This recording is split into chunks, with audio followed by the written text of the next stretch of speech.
grade level, because that's what we've got. Who We've could got be some smarter than great fifth grade? fifth graders coming from McKinley, and so I'd like to introduce Mrs. Jennifer Dosher. And she is the principal at McKinley, and they're doing some really exciting things.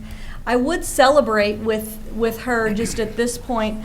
I had a phone call from Bud Sexton, so while they're coming up here, the principal from East called me and he said, do you know what? I need to do something because at McKinley, they had no students in below basic. Wow. Wow. That's huge. I mean, that's really good. So they're doing something right for sure there. Well, hi, I'm Jennifer Dosher, principal at McKinley Elementary, and we're excited to be here this evening to present to all of you. Our students are going to be answering the essential question, how I can be the best me I can be. And so at this time, I'm going to turn it over to Beverly Carpenter. She is their fifth grade teacher, and to these wonderful students. We're going to show you something that we've been using in our classroom over the last several weeks. It's been very helpful. I brought some amazing students with me this evening, and so I'm going to actually let them do the work. So I'm going to turn it over to my fifth graders. Good evening, my name is Alice, and we are here from Mrs. Carter's fifth grade class at McKinley Elementary. And we would like to share with you a new web tool we have been using in our classroom called Answer Garden. Hi, my name is Kyra, and Answer Garden allows you to brainstorm and collaborate online about any issues in battle. Hello, I'm Kayla. If someone asks a question in Answer Garden, then the members of that particular room can answer the question so that all participants can see the responses. Hi, I'm Kaylee. Answer Garden works best if you use one word response because the more a word is used, the bigger it will become. For example, if we surveyed the room and 7 out of 10 of us like the color blue, blue would show up bigger than the other 3 colors chosen. Good evening, my name is Izzy. Our goal this evening is for you to have an opportunity to try and answer Grading out for yourself, as well as answer our essential question for the first quarter, so that we may use your answers for further class discussion. Hi, I'm Dylan. Please go to the following website. And I don't think we have a website up, but I think you do have it. You should have it pulled up on your lap. It's bottom right hand. That right there. There you go. Shutting down. Where is it? Bottom right hand. What was it again? BOE? No, BOE to the right, I think. Do one There you now, go. Cancer Garden. BOE and then what? Okay. Oh, yeah. How can I be the best that I can be? It's more than In one word? Cancel. Let me get you. Okay, come on over and help me. And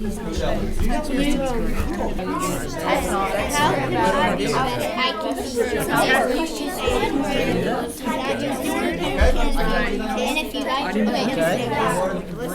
I'm in? Yes. And if you see Okay, I'll say listener. Whoops, I gotta put it in there. Okay, so let's see. Listener word. I'm going to say added. if you like listen. Type it in there. Oh, submit. You gotta hit submit. So it's each time, every time somebody hits it. Okay, now what do we do? Just You should refresh. Okay. we have to put listen? Or show how many people's in that. So like this is only one person. And then Nice. Okay. Alright, we need to ask the teacher. that's a good thing. They just keep popping up. So all these words just keep popping up and put something. What are any of those? So I want to put another word in, I Okay, can't. let's do another one. Click on it. Click submit. What I do wrong? Oh. Okay, good. So you have to click setting. One word.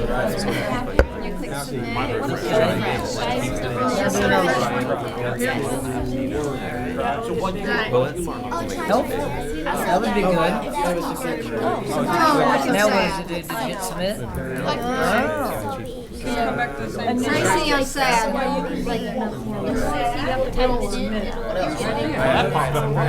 Are we getting other people's words too? Yeah. Oh, so everybody's on this same website popping up.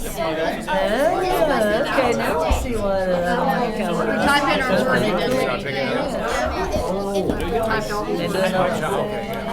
was typing faster than me. Tells us they're trying. It's not this big. It's been on there Maybe Michael. 5 times. Type again for me. Nice. Probably say you're cheating. Okay. Doesn't matter now. If you want to. Oh, there we go. Oh, we Now, did if you that. like a word here, you can click on it. So, and just hit submit. we have to hit the submit. So every- now we're Submit talking- pop up, they're piling up, so we hit the submit, and then everybody. Click on it. Well, is there anything else you can do? It just tells me. Okay. Ah, let's put And we in. refresh, we just hit that. Is there other ways to collaborate? You way ahead of us. All right, let's put in. We are too. We're good. Oh, What do you want to put in? I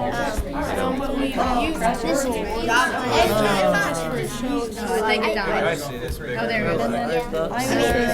You don't know. No, he What is it? What's that? You take pride in your work. Another good word. Really struggling. So listen is going to be the one that everybody wins on. Okay. you can. We had that too. They're not gonna like that. Oh. Like you're working with me. Good job. Can I get back to my Is this yours?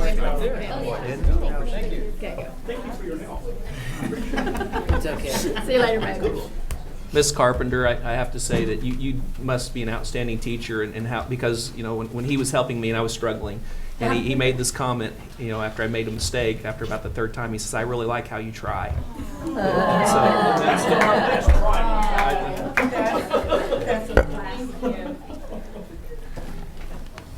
If you could please refresh your page. You will now see the skills you feel are most important.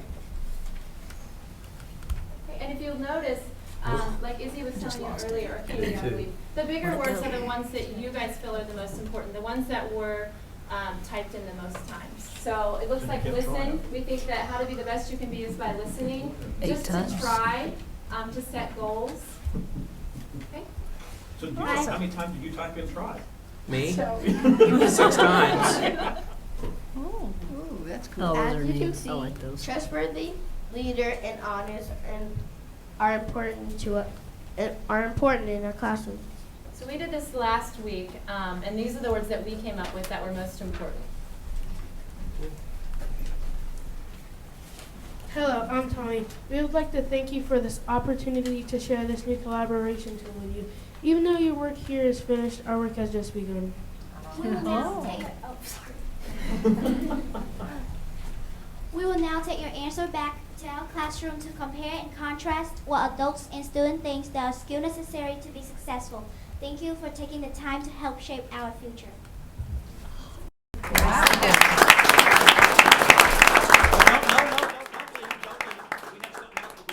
We want you to be a part of. Okay. So we give out awards for like best actor and best actress, and tonight we have the opportunity to give out an award, and I think that we'd all agree that tonight was probably the best district showcase of the evening. Would you agree? For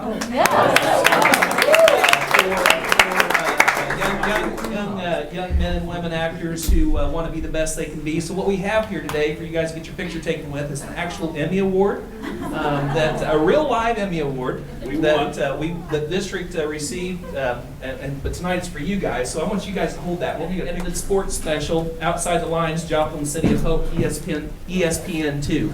That's the real deal. So that's really cool. I don't know how it came to our district. I didn't know it was coming. Did you know it was coming? It just showed up on our doorstep yesterday in this pretty box, and here it is. So we're gonna have to find a special place. I already talked to Chad about finding a special place in that new high school to display that. So that's pretty cool. And it is heavy. It is very passed around, so cool. Hey guys, thank you. Nice job. Very well done. So Thank you. Thank you. You guys did a great job. Thank you for coming.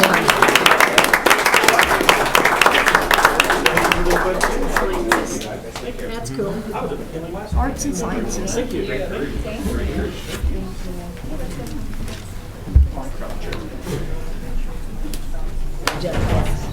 See you later, Hunter. You guys.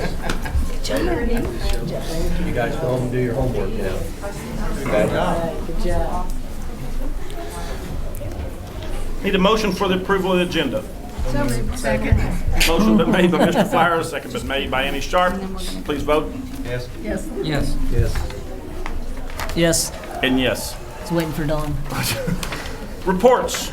Dr. Huff. Okay, a couple things. In addition to winning an Emmy this week, we've been joking. Everybody's got their picture taken. John even mentioned he was going to get his picture taken with it so he can put on his business card, award-winning school attorney or something like that. I don't know. So we're really excited about that. Also, I'm going to let Mike and Angie talk a little bit, and we got Chad here as well, talk about a recent award at the high school, so at the temporary campus. Do you guys want to jump in on that one real quick? Definitely. We traveled down to San Antonio. Chad Greer and DLR Group were up for the James D. McConnell Award, which is the top award K through 12 architectural firm can win in the United States. Actually, it's an international It's international. Makes it even a little bit bigger. And a little bit. So when we were sitting watching we knew we were in the top 3, and watching the other videos, they had some phenomenal schools, but the video that Mr. Cravens and his crew put together was amazing. I think had not a dry eye in the building when they were watching the video, and Angie can kind of give a little bit more detail. Well, it was, the other architecture firms, I'm sure, paid for a production of their videos and all of that, and they did show all 3 videos, and there was the suspense of who's going to win, and I must say that the table in front of us, who designed a beautiful, beautiful school, was very disappointed whenever it was announced, but on the other side of it, everybody else in the room thought it should have been us. I think it was one of those obvious kinds of things. When they came up afterwards and they're like, absolutely, you guys are amazing what you did. But it was not just about a beautiful building. It was about a planning process. And so we really feel like that this is an award that we share with everyone that helped with this. And so that's kind of what we're planning on doing is focusing on, Crossland, who got the people in there, and all the subcontractors, and then, even the guy who did the furniture and got that furniture delivered that would normally take 3 weeks to put together, and it took 3 days, and all of those things. So this is an award that is really neat because it's for architects, but it's shared with the world because it took the world to do this one. And so I think it's kind of a very appropriate thing to win an international award, and it's for the Council of Educational Facility Planners International is who awards that award, and it's their highest honor. And one of the biggest things that they look at is how much community input that you get in designing what you're designing. And, having the days that we had to get that facility done, we still involved our staff, parents, students, businesses, and they came in and had their brainstorming sessions. Seemed like it was 24/7 to get that part done.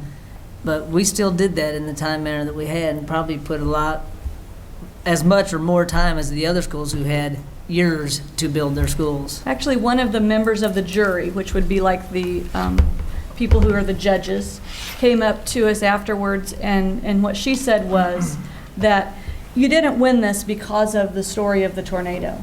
You won this because out in all, the whole thing, the process was the right thing. That you really did everything head and shoulders above everybody, and that the things that we're looking for about educational planning and really trying to focus on learning, and you've heard me say learning lead the design, and our architects allowed that to happen, and they've stretched our ideas of what learning leads the design now. And so it was an honor to be there to celebrate that with them, and a really nice honor for Joplin Schools, but also for everyone who touched making that interim campus happen in how many days, Chad? 55. Just 55. Well, I think piggybacking on Angie's comments, as we get ready to build, in the throes of building this new high school, new facilities, and allowing the learning to lead the design, I think we've already set the bar, and it's going to have an impact not only on our kids in Joplin, but kids around the world.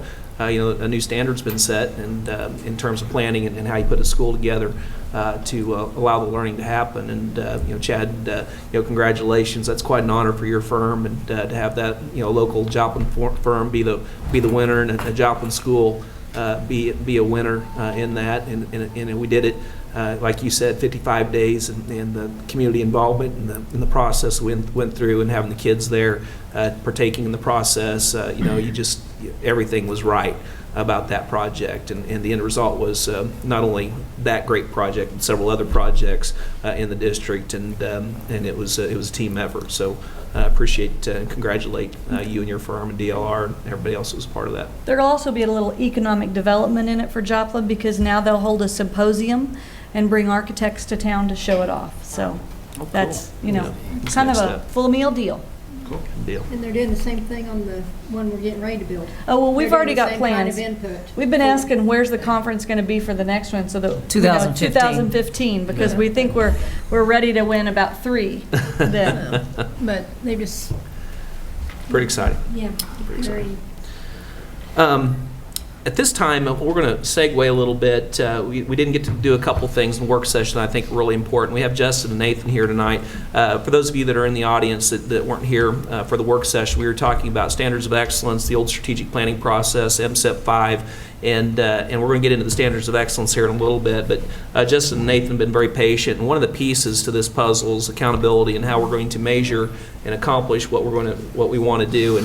And someone once told me, you get what you inspect, not what you expect. And you have to put those processes in place to make sure you're measuring exactly what it is that you want to measure in order to get the results that you want to achieve. And these guys have a vast amount of knowledge and technical skill, and we're very fortunate to have them on staff. And in addition to all the other work that they do related to network and keeping all the systems operational, these guys have taken the time to put together some pretty phenomenal programming that's going to allow us to take the next step as a school district, and again be out on the forefront in terms of how we're moving forward with accountability and internal processes and measurement of those processes to ensure that the fidelity that we expect to have happen is actually happening. So I'm going to turn it over to Nathan. Nathan's going to be talking about Tableau and dashboards specifically, and Nathan, I'm just going to turn it over to you, and he's going to showcase this evening some of the power of the tools that he's developed and some of the reporting that we're going to be able to do.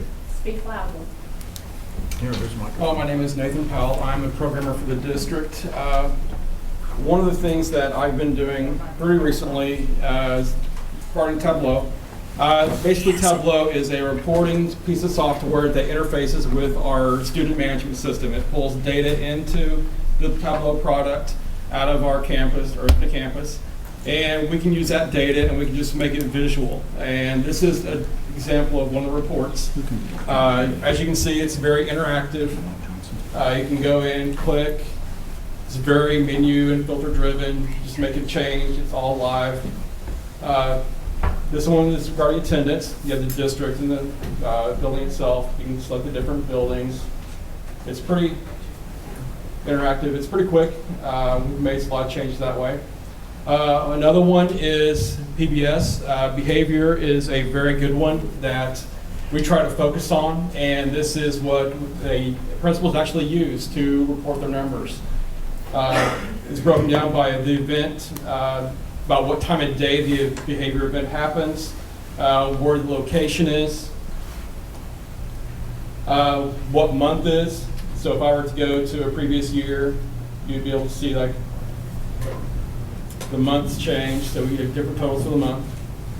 And also by a student count. How many students have one event, how many students have 0 events, and so forth. This is Dr. Huff's favorite snapshot. This is the district snapshot. It basically gives the 3 areas that we try to focus on: our current enrollment and our historical enrollment, our attendance. This is for the district, broken down by elementaries, the middle schools, and the high school. This is our current number of drops. So as you can see, this is a very visual piece of software. It's all driven by our student management system, and it's constantly evolving, it's constantly changing, and the more we learn, the more we want to put into it. So I appreciate your time. That's awesome. These guys have worked really hard on this, and it's going to give us. It's how often does it update? Is it live, or is it every 20? Does it update once a day? It's 1 day removed. So the data warehouse updates overnight, so it's taken off the data warehouse. So can I just make a point here. Yes, these guys are in the technology department. I'm very grateful. But this is a representation of how critical it is that our department work hand in hand with other departments. Curriculum director Terry Hart is the one, that conveys constantly to Nathan, to Justin, what we're looking for. She talks to Dr. Huff. She's often the messenger of bad news. She'll come to me and go, "Oh, don't shoot the messenger. He wants more. He wants more." And then I'll go to Justin, or one day Terry is hoping that she will acquire the secret badge that allows her directly into Justin's office. She's not quite there yet, but I just wanted to emphasize how critical it is that we work hand in hand and we work well together. I think so. Thank you, Nathan. This is incredible. Now you can introduce. It's a very, very powerful tool that is going to allow us to really drill down in the data and track our kids. And the dropout data I was really excited about as I looked at that briefly. But it gives me those quick snapshots of how we're doing and the health of the district, which is really important to us. Do I get an in? No. Turn it. There you go. Who has access to the website? That's a Tracy. The data dashboard as far as access is concerned. Right now we have it locked down because we're still tweaking it. Administrative password only. Can teachers and staff get into that yet? Principals. Administrators, right. We haven't opened it up to teachers. If at some point, we think that they'll use it and it's doable, we can open that up. All building principals have access. One of the things that we did a couple years ago, you may recall, and Jim, you may be alluding to this, we had that very primitive dashboard that we developed early on, and our teachers had that link that they could go out and look at, and it wasn't nearly as robust, obviously, as what this system is. And they actually would sit down and talk to the kids about attendance, and they'd look at the data, and so long as they can't drill down individual student data and you get into student records issues, it's a good learning tool, and you can visually display how your class is doing and look at boys versus girls. How are we doing? Girls are coming to school more often than boys, and have some conversations around that and make it a learning tool to a degree. So I think that there's some real power in that, and we just need to make sure that, and I don't know the answer to this from an access standpoint, whether or not there's any possible breach of confidentiality and how deep potentially a teacher can drill into that data, or if we can put filters on it to keep it from getting that deep, so we don't individually identify any particular student. So that's a question we can ask. It's just the day of data, the golden age of data, and we've had it for years, but to be able to give it, and you're right, we don't want to withhold. If it can be used, we want to find a way. We just have to ride that balance between confidentiality and what can actually be used. And going back to what Lisa was talking about earlier about putting resources where we need them, if we've got good data, we can do that. We've never been able to do that. It was a guessing game. We pull the data, and sometimes it was accurate, sometimes it wasn't updated the way it needed to be. Categorization was always an issue, and we refined that process. And I think what we have now is a system that's developing that's going to really allow us to hone in and tweak where we put our monies to support. If we got a building that's all of a sudden got a hot spot in terms of behaviors, we can analyze that and determine what the situation is really quickly and make decisions around that particular building. Maybe moving staff, maybe moving resources, it may be a conversation needs to be had, maybe one incident that keeps popping up over and over and over again, that it's one child having the same behavior over and over again, but we'll know that now and we can dig into that. So it's a real powerful tool, and it's going to give us real fast information so we can respond quickly. And then next we have Justin, who this next tool is something we're really excited about, and it's very unique. And I don't know that I've not seen one. Angie, have you seen this anywhere? It's we've always struggled with, and Jim, you'll probably more so than anybody around this table, when you implement a program at the high school level, knowing whether or not it was actually implemented in the classroom to the degree that you want it implemented is always in question. And it's really hard in the school business if we say we're going to do PBIS, we're going to do Writer's Workshop, knowing whether or not the work is actually occurring in the classroom the way that we want it to occur. And we wanted a way to measure that and evaluate it and make sure that we had a system that could capture that data and give us those snapshots as well as to how things were going. And it gives us an opportunity to set some benchmarks as a school district. For example, I'm just going to use Writer's Workshop. to establish, an initial benchmark of where we are as a district by doing walkthrough evaluations and logging that information that feeds up into the system that Justin's created.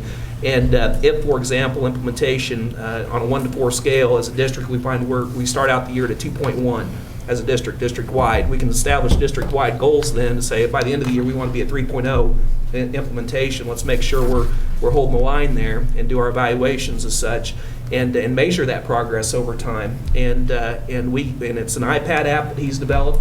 Our principals have iPads. They can go in and touch. They can get that data immediately uploaded, and I can get a score. And the really cool thing about this too, that I think is going to be the most powerful thing, in terms of being able to put resources where they need to go. We're going to be able to see, for example, we'll know which specific teachers are struggling with implementation. And so when we do professional development activities, we're going to be able to target those teachers and say, hey, we're going to have this workshop regarding implementation of what Writers Workshop, and these are the teachers who need to be a part of that, because we've done the walkthroughs, and this is what we're seeing regularly in those classrooms. They need some help. So we're able to pull those classrooms. Instead of taking a shotgun approach to PD, we're going to be able to get more targeted with our PD and make sure that we're growing our staff, the right staff, the right ways, and utilizing our professional development resources more wisely too. So a lot of exciting things about this tool, and I hope I haven't taken all your thunder, but I'm excited about it. So go ahead, Justin. Okay.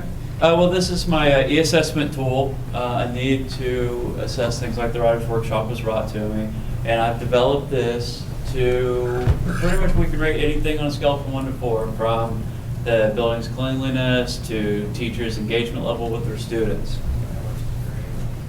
This tool is still in development, so not all the features have been implemented, but it's mostly functional. Here is the assessment landing after you log in.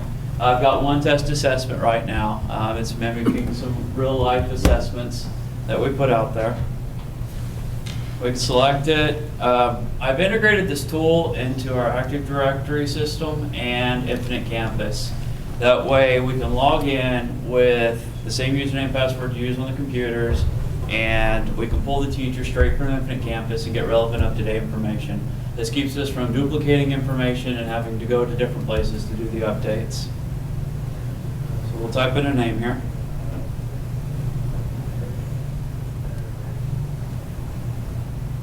And this data right here is pulled from Infinite Campus. If they're a part of more than one school, it'll show up here in the drop-down. So if you're wanting to assess somebody, if they're a counselor or a football coach or whatever it may be, you can pick the building that they're being assessed for. And here's where the actual assessment comes in. This particular assessment has 3 components, 1 through 3, and they're graded from 1 to 4. It's built for the touchscreen, so you just touch the ratings that you want to give the person. And this one has the optional engagement level, which is how engaged the teacher is with the students, and it's registered through 1 through 6. After you pick the levels that they're assessed at, you hit submit. It records it, and the data is put into our next piece here, which is the dashboard.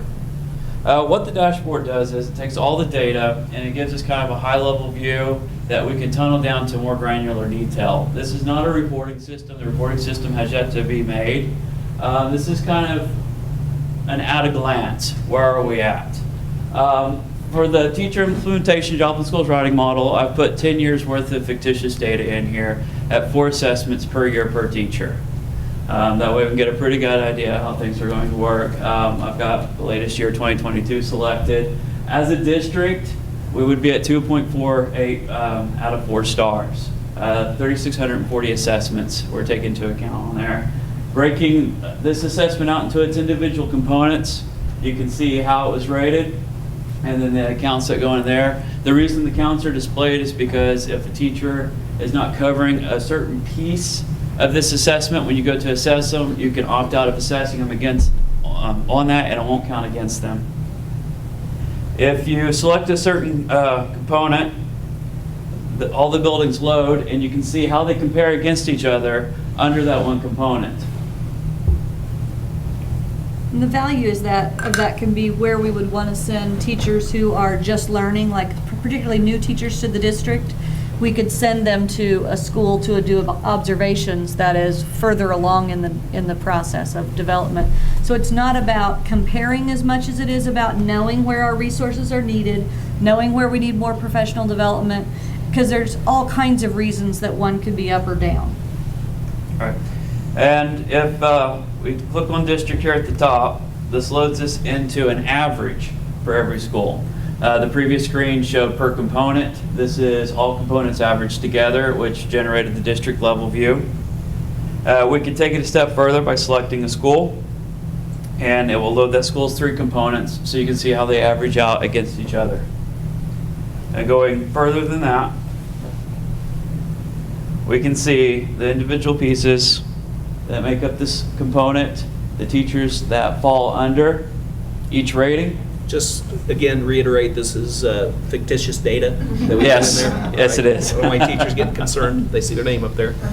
Justin doesn't even know who they are, probably. No idea. Just names. So what we have here is our average ratings. The total count for this school was 168 ratings. This is our average broken out 1 through 4.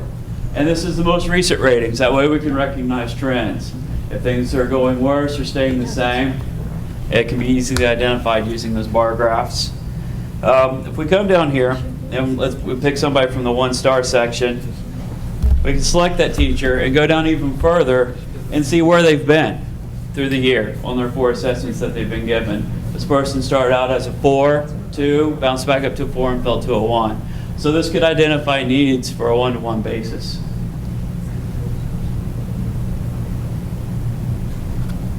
So we have a creator piece here on the end. I'm not going to get into that, but it'll pretty much allow the principal's administration to create assessments that they find that there's needs for and be able to evaluate those and track the progress. One of the things we're doing in the building of those rubrics that you saw is we're involving staff in the development of those expectations. So the staff has a lot of input and ownership into the process of where we want to be and you know what's a level 1 versus a level 4. And so our staff's been very involved in that. And Justin mentioned, I see where we could use this. For example, you know, I carry my iPad into every building, and when I do, if I want to assess building cleanliness, I can do that.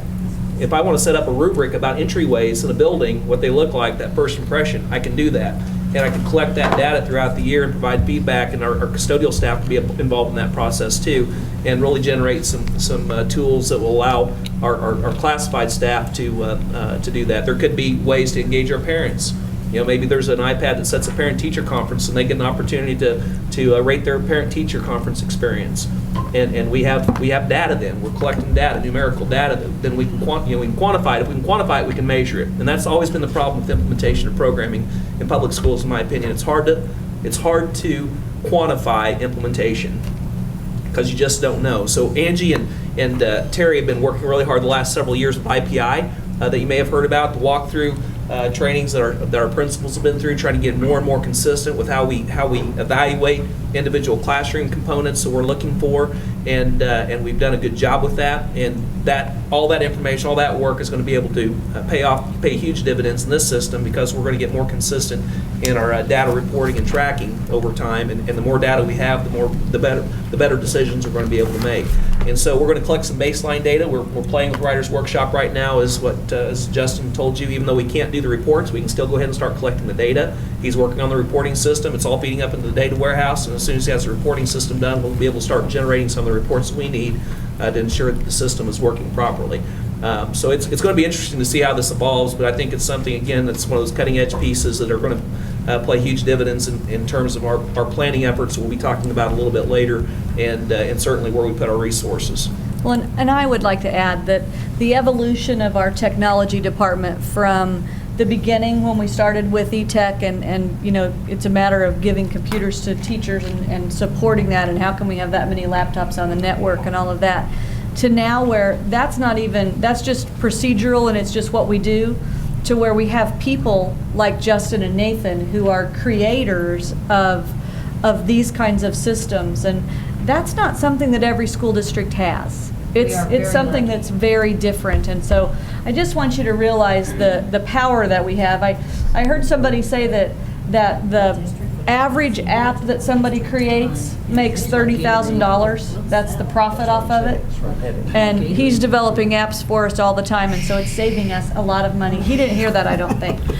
So, but it's important for us to realize what we have and what we're able to do, and then to let you know that every time that Dr. Huff gets excited about it, then he thinks of another use, like, oh, and now we can do.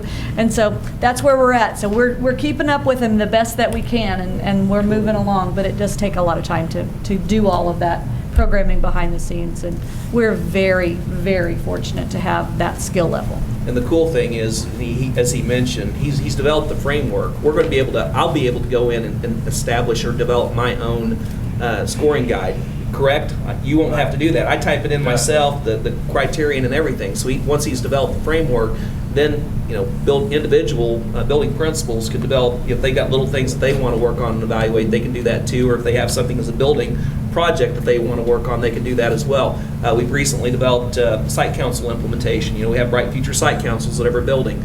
We going really strong in some buildings, not so well in others, and we've had conversations about that as principals, and accountability, making sure you're doing the work that needs to be done. And so they've established what that scoring guide looks like. Now they're going to be responsible for holding themselves accountable, and those site counselors are going to rate themselves on a month, every time they get together, about how that meeting went and the progress that they're making and where they're at in the process related to their scoring guide that they've developed. So it's just, again, you get what you inspect, not what you expect, and we're inspecting the work that's going on in the district, and this is one way that we can keep that constant focus on the results we've got to have, so that we can move this district forward in a positive and very focused effort. Well, and I think that it's really important to note that we want to look at the broad trends rather than the one time this was the evaluation for that time, because even with the IPI, the Instructional Practices Inventory, what we're measuring was student engagement. And there are times when teachers take kids to bathroom breaks, or they're in a transition time, and those kinds of things happen. So it's not that you're always at a 5. That's not the expectation.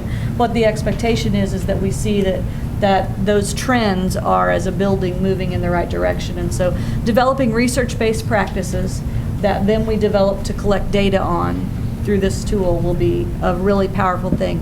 I'm very proud of the principals and the TLCs who have come together on a weekly basis the last 3 weeks, working on trying to really refine and define what does each level look like, and they're stretching themselves, and they're doing that themselves. They took a rubric that was good and made it even more difficult for themselves. He's already mastered level 1, we'll move, and we'll create another one, which will be the next level.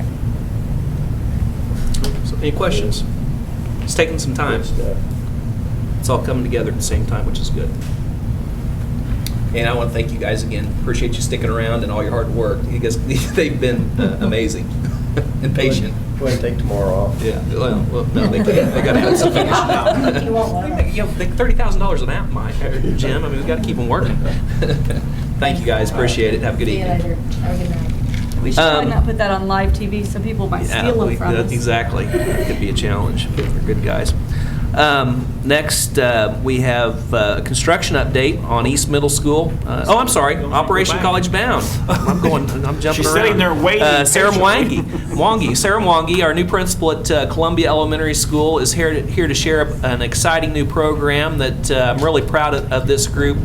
They've taken the lead on something that I think is going to pay huge dividends for our kids in the future. So I'm going to let them share with you what they've got going on with Operation College Bound. You want them to set up the microphone? Yeah. Love it. You guys want to set up the front table with the mic, and if we need Here's the mic. You got the extra. Cool, thank you. Thank you. They might think that it's me.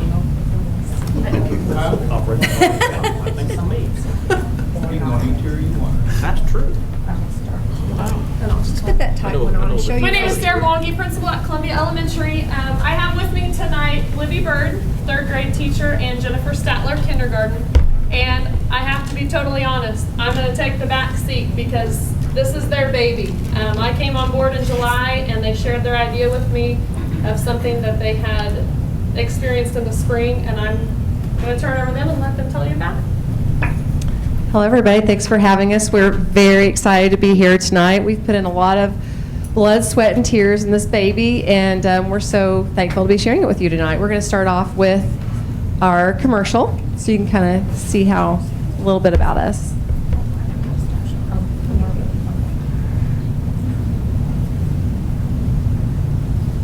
For many students, going to college is a dream. For some, it's not even a thought. At Joplin Schools, we want to change that and make the possibility of going to college a reality. As part of the Operation College Bound program, every student at Columbia Elementary School, kindergarten through 5th grade, will visit a different college or university every spring. I'm going to college. I'm going to college. I'm going to college. We're going to college. We're going to college.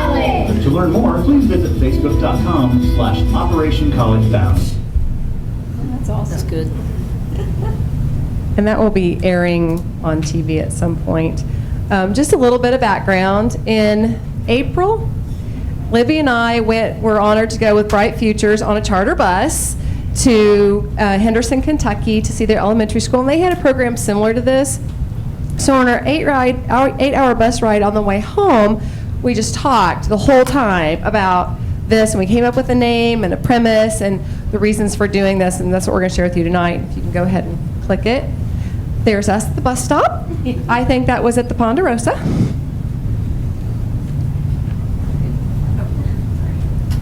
So we're going to share with you our mission. First, when we found out with this idea from Henderson, Kentucky, they were taking their kids to colleges close to them to kind of introduce them to the experience of college, and then they're also embedding it in their curriculum.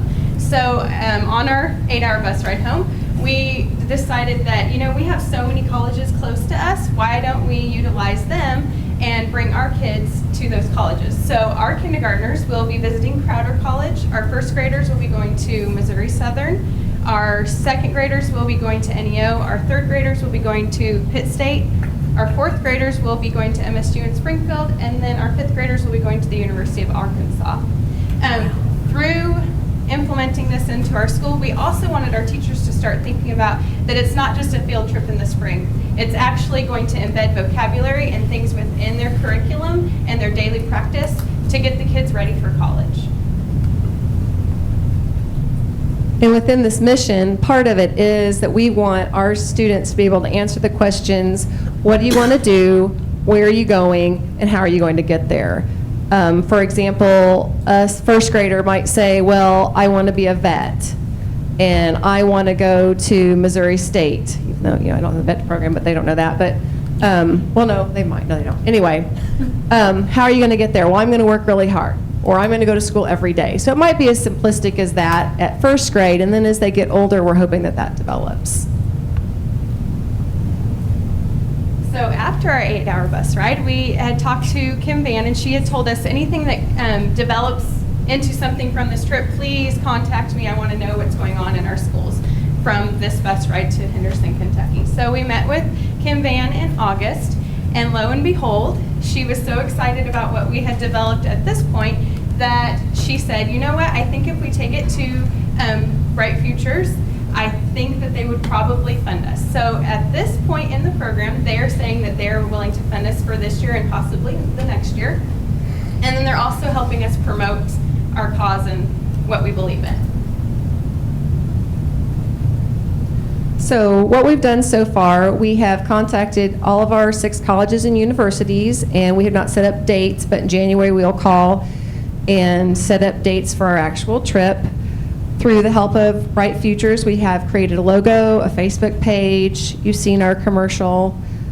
We've met with 910 North and 910 administrators because we don't want, when we get to 5th grade, when those kids move on to 6th grade, we want their mindset that they've had for the last 6 years to continue on through middle school and high school. So we've kind of touched base with them to see what they do, how we can tie into what they're doing already.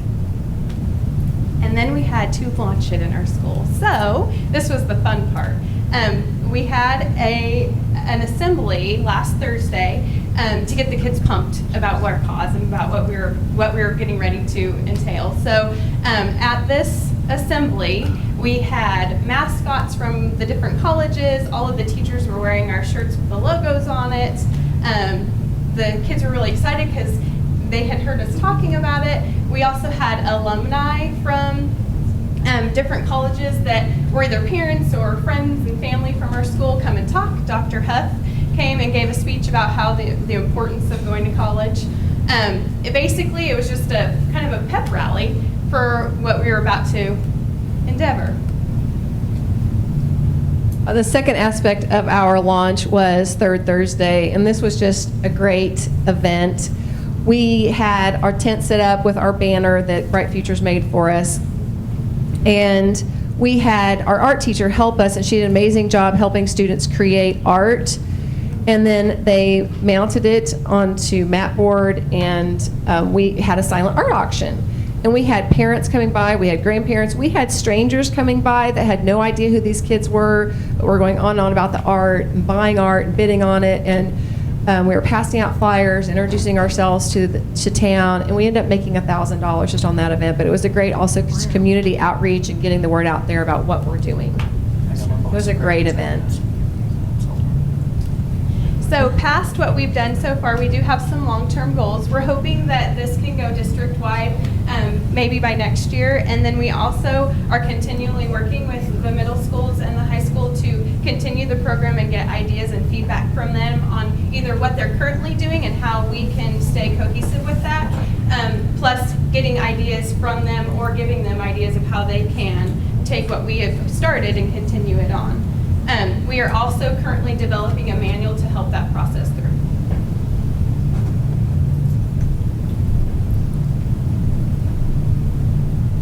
I just wanted to share kind of the impact it's already having.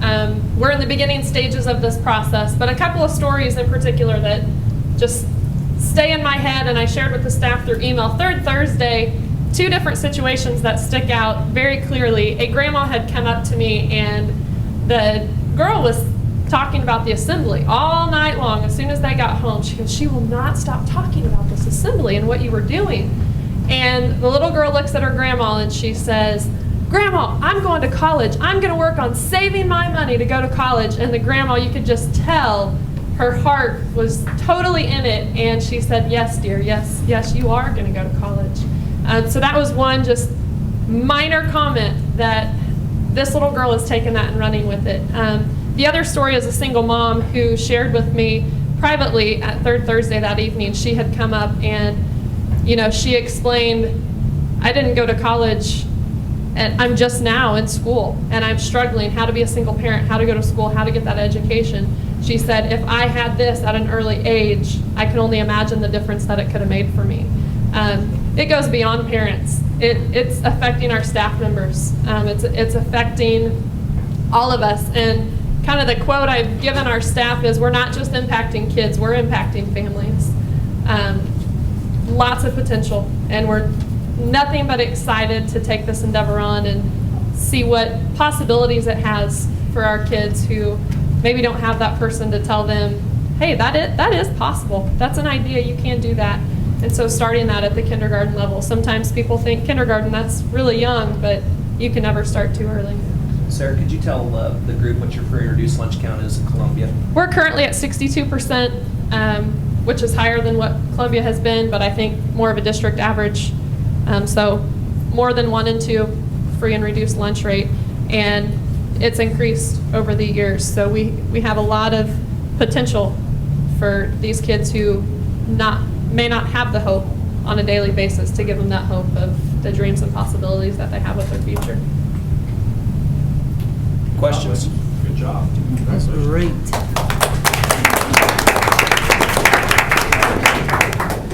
We've come a long way. We've spent a lot of time talking about just getting kids that high school diploma, and have the opportunity to talk about the possibility of a college degree for a lot of these kids is new territory for us. So I'm really excited about the potential of this program, and do hope, like you all, that we can spread that to other schools in the district. It's going to be an undertaking, but when we talk about Bright Futures and the work that Bright Futures does, it doesn't necessarily improve the graduation rate, but it certainly is the backbone to support programs such as this and the innovations that are going on that allow kids these tremendous opportunities. So appreciate you guys taking the time and the good work you've done and being willing to step out there and try something different. We like the innovation, so thank you very much. Thanks for having us.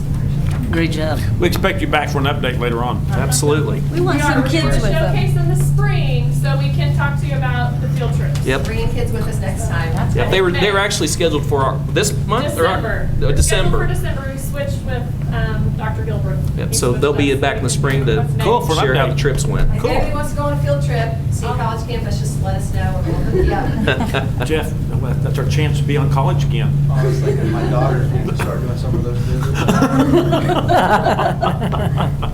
Yes, excellent. Now you ready for And ladies. construction update? I am ready for construction update. Cool. Come on up, gentlemen. They've been waiting for a while, too. Yeah, it's, For all those that's still watching us on TV, we're almost an hour in, and if you're still watching us, boy, thanks. Well, we'll start with the high school project. Currently, the site utilities and foundations is going actually ahead of schedule. Over the last month since we last met, they continued working on the sanitary and the water lines. And the million-dollar question is, we're ready to see the big equipment out there and starting to move the earth.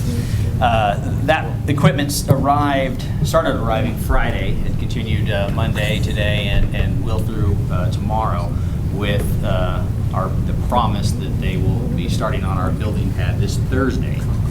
So there's kind of a long process in hauling all that large type of equipment, on semi-trailers over to the site. It's not something you can just drive down the street. So they were a couple days longer than we had anticipated getting all the equipment mobilized on the site.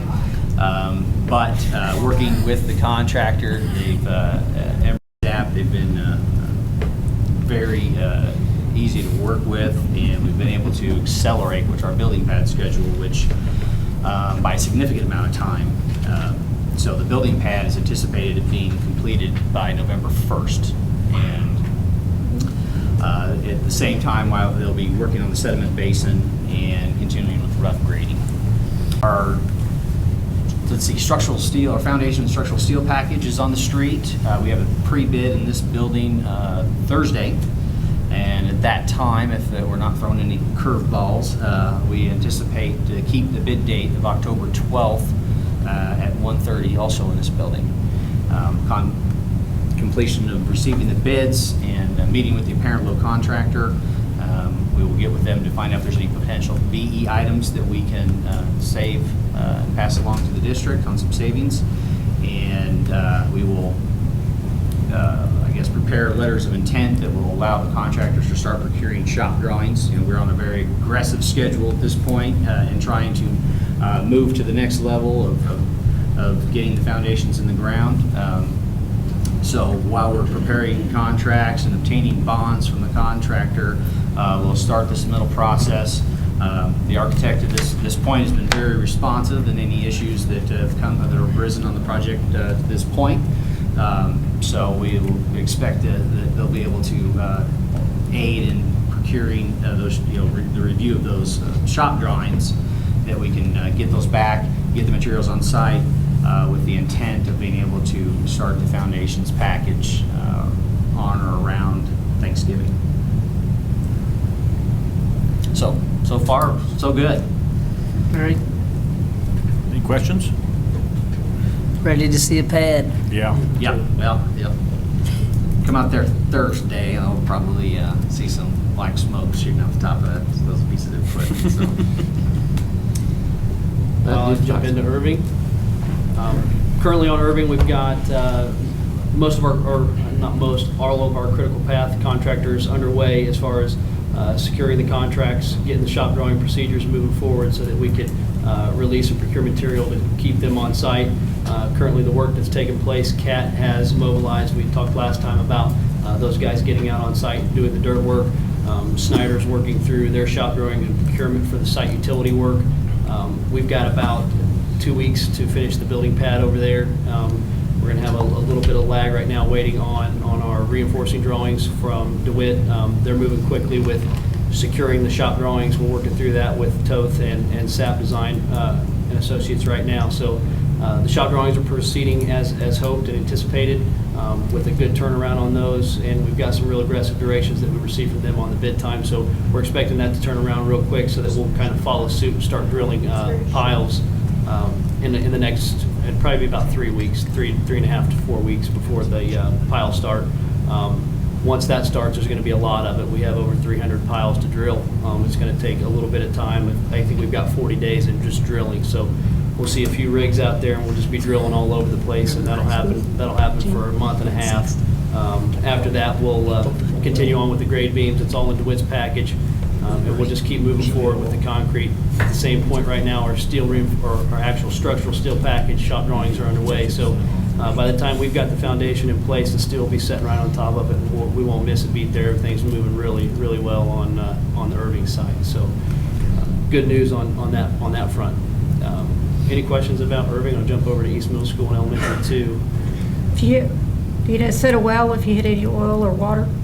What's that? You didn't set a well if you didn't. Yeah, I tell you, it sounds like we pick up on some 300 times, you might hit something. Yeah, no kidding. I know we're anticipating mines, but they've got the foundation designed around that, so we'll be supported good. So we've got a good foundation set up in place. So looking forward to getting drilling. We've got a lot to drill, so it's going to be a while. No other questions on Irving? I'll jump into East Middle School. How Right far now, are you drilling down? how far? It ranges. It'll vary. Yeah, it varies from Till you hit some of them bedrock. short depth. We've got a socket a foot in bedrock. So if it's deeper, we're going to keep drilling deeper till we get into it. We've got good geotechnical borings. We're anywhere from, it's like, I don't know if Jim, you can 12 to 30 feet. 30 feet. I think we had some. We were 50 to 60 at the high school. Yeah. We're going to socket a foot into bedrock, so we're going to get in some good base before we stop. So.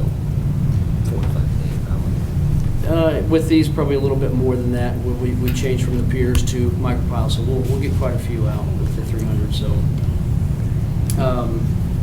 East Middle, they've been doing the footings.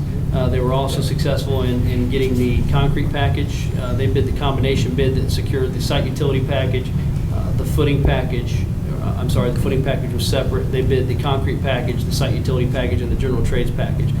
Kind of a common combination that we typically see, and most of the work that we're going to see kind of getting us out of the ground is going to be them. So it's really good. It's really fortunate.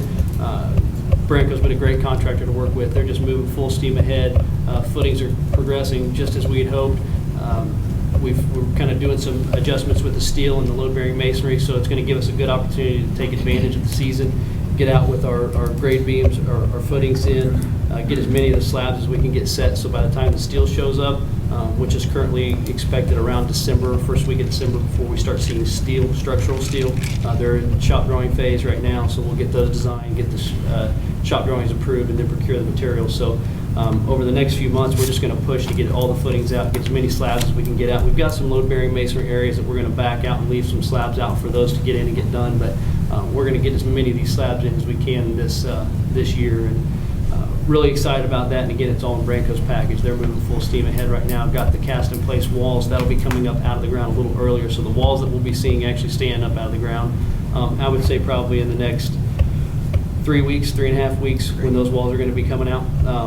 That'll be Branco as well. That's the cast-in-place walls, and we'll be ready and waiting for the steel for those to set the joists and things when that happens. So really, we're going to see a bunch of concrete for the next couple months, and then around December, first week of December, we'll start seeing steel setting up on site, staging out there, and when that happens, it's just going to start coming together as a puzzle. We'll box the building in and continue on from there. But from a schedule standpoint, really excited where we're at. The documents were issued out in a good time, so we're just hitting on all gears right now, and I don't know that we could ask for much more.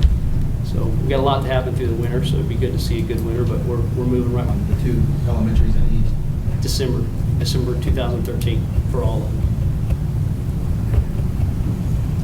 I think some of the immediate dates, and I think I failed to mention that in probably the same case for Jason on some of his upcoming items, are all, of course, weather permitting. That allows, if we can get a monsoon, that always delays the schedule a bit. We've got a good deal of that built into our schedules right now, so we never like to worry anybody because we anticipate it. We know we have weather every year, so we've planned for that. We just don't want anything out of control. So Well, just for the record, I'm going to worry until we cut the last ribbon. So that's right. Hey, I understand. We are too. Good. Any questions of the gentleman? I think we got a video, some slides or anything? Sure. Did you have one more construction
in addition to complimenting the good work for architects and Universal and everybody's been working on these projects, I also want to make note our local utilities have been great to work with. They've been phenomenal and very responsive to our needs and helping us keep this project on track. So I just want to say thank you to all our utility folks out there that have been helping keep this project moving forward.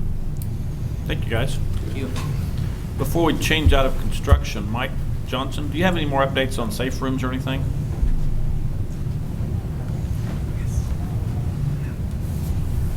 As a matter of fact, I do. You know, for some reason, I was hoping you'd. We've received approval now on the community safe rooms for East and Irving, as well as an additional 8 schools came in, and not all schools.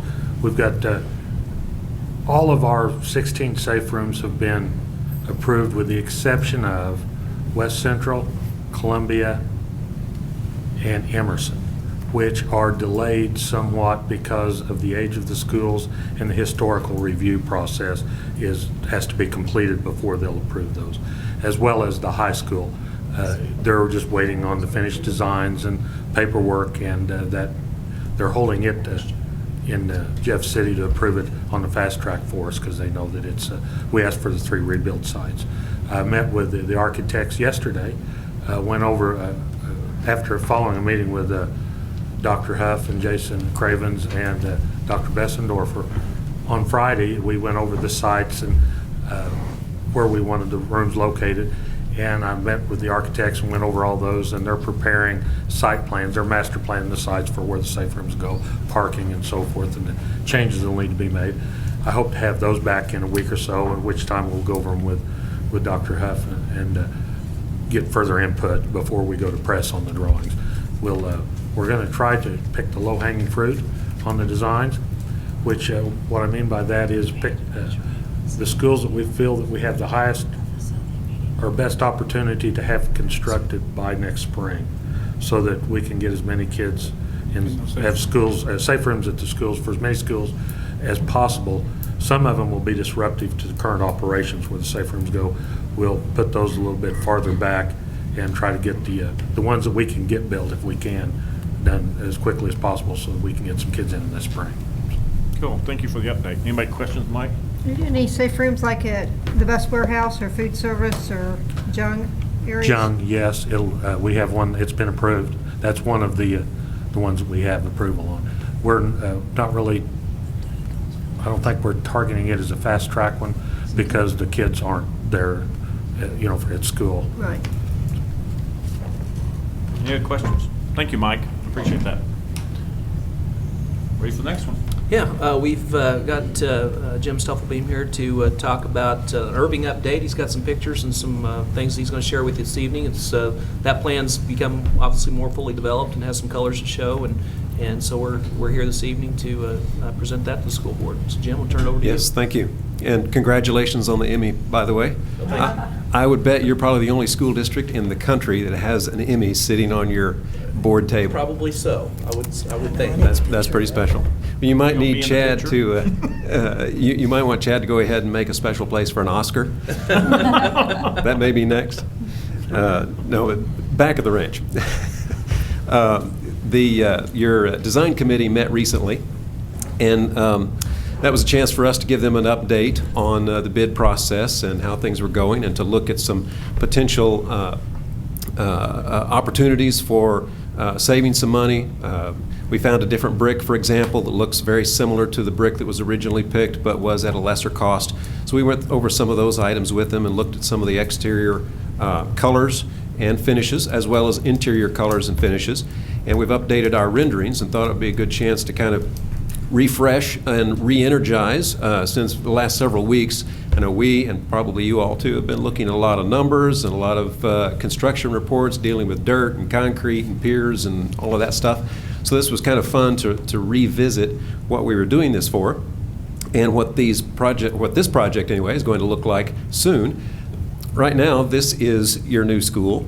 Not much of anything to look at other than dirt, but it was interesting. Your design committee had put a high emphasis on a lot of color, And if you notice, there is color on your site already. I'm going to focus on the front screen if I can get if I can see the laser. Let me use mine. Brought in a red trailer. Anyway, this Universal has put their red trailer on the site. And over here you see a blue dumpster to the right. And there's some green grass out here. So it's cooking. It's getting there. But eventually you should see some drilling rigs, drilling the piers for the foundations, and as Jason said, concrete and so forth, and hopefully some steel before too long. But your school will eventually look something like this. And as we've indicated before, we've been looking at different color combinations and different color patterns on some of the various parts of the building. In the spring, we showed you some variations that had some tamed down colors, some more muted colors. When we visited with your design committee a few days ago, they re-emphasized and stressed that they really like some punch of color, especially at these entrances. So I'd say this is probably the closest image that we looked at with that committee, and I don't know if I'd call it a recommendation. Angie was in this meeting, but I'd say this was the one that they most liked in terms of intensity, degree of color at some of the entrance locations. For example, on the right, you see a bus entrance into the south classroom wing. They wanted a more intense blue. We still also kept some of the green on that end of the building and some of the accent areas. The main entrance has a bright green and some orange accents above the windows. And on the left, the north bus entrance, sort of a rust red or a deep red, accented by a little bit of lime green. So all that is to add some excitement, interest, and to help the kids identify with certain entrances. The doors will even have color on them. So if they want to identify with the red block or the blue block or blue doors, they can certainly do that. And those colors are then repeated on the interior. So I'll move through these rather quickly, as I know you're... Before you go on, at one Yes. time, we had looked at those balls out front was all different colors. Was there a reason why Yes. that they changed for one color and not have all the different ones? We've been back and forth with several different studies and images of with all different colors on each ball, or all the same color, or every pair being a different color. So I don't know that that's locked in yet, to tell you the truth. When you're saying colored doors, what do you mean by colored doors? A door that has a You're color saying on a green, it. a blue, and orange? Yes, yes. So then we're stuck with those colors forever instead of like an anodized aluminum or brown or Not outside doors? outside doors. Let me show you a closer image. This is main entrance. You can see at the main entry a pair of blue doors in that location. I haven't picked the colors or locked in on what that color is. The main entry and I believe the bus entries also have a fiberglass door system.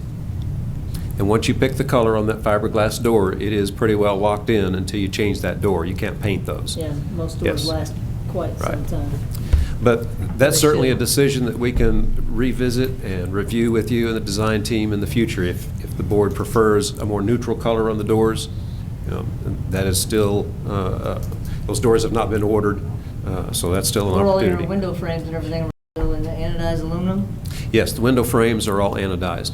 The only window frames that have any color are right at the front entrance, adjacent to the front entry doors. Okay. What do the teachers and kids want? They want color. The more color, the better. And I'll show you some interior images here that We have those ones in will be school pretty with colorful painted also. over. This is another rendering of the main entrance. And here again, the balls that you asked about are all the same color in this view, and the columns at the entry canopy are all the same color.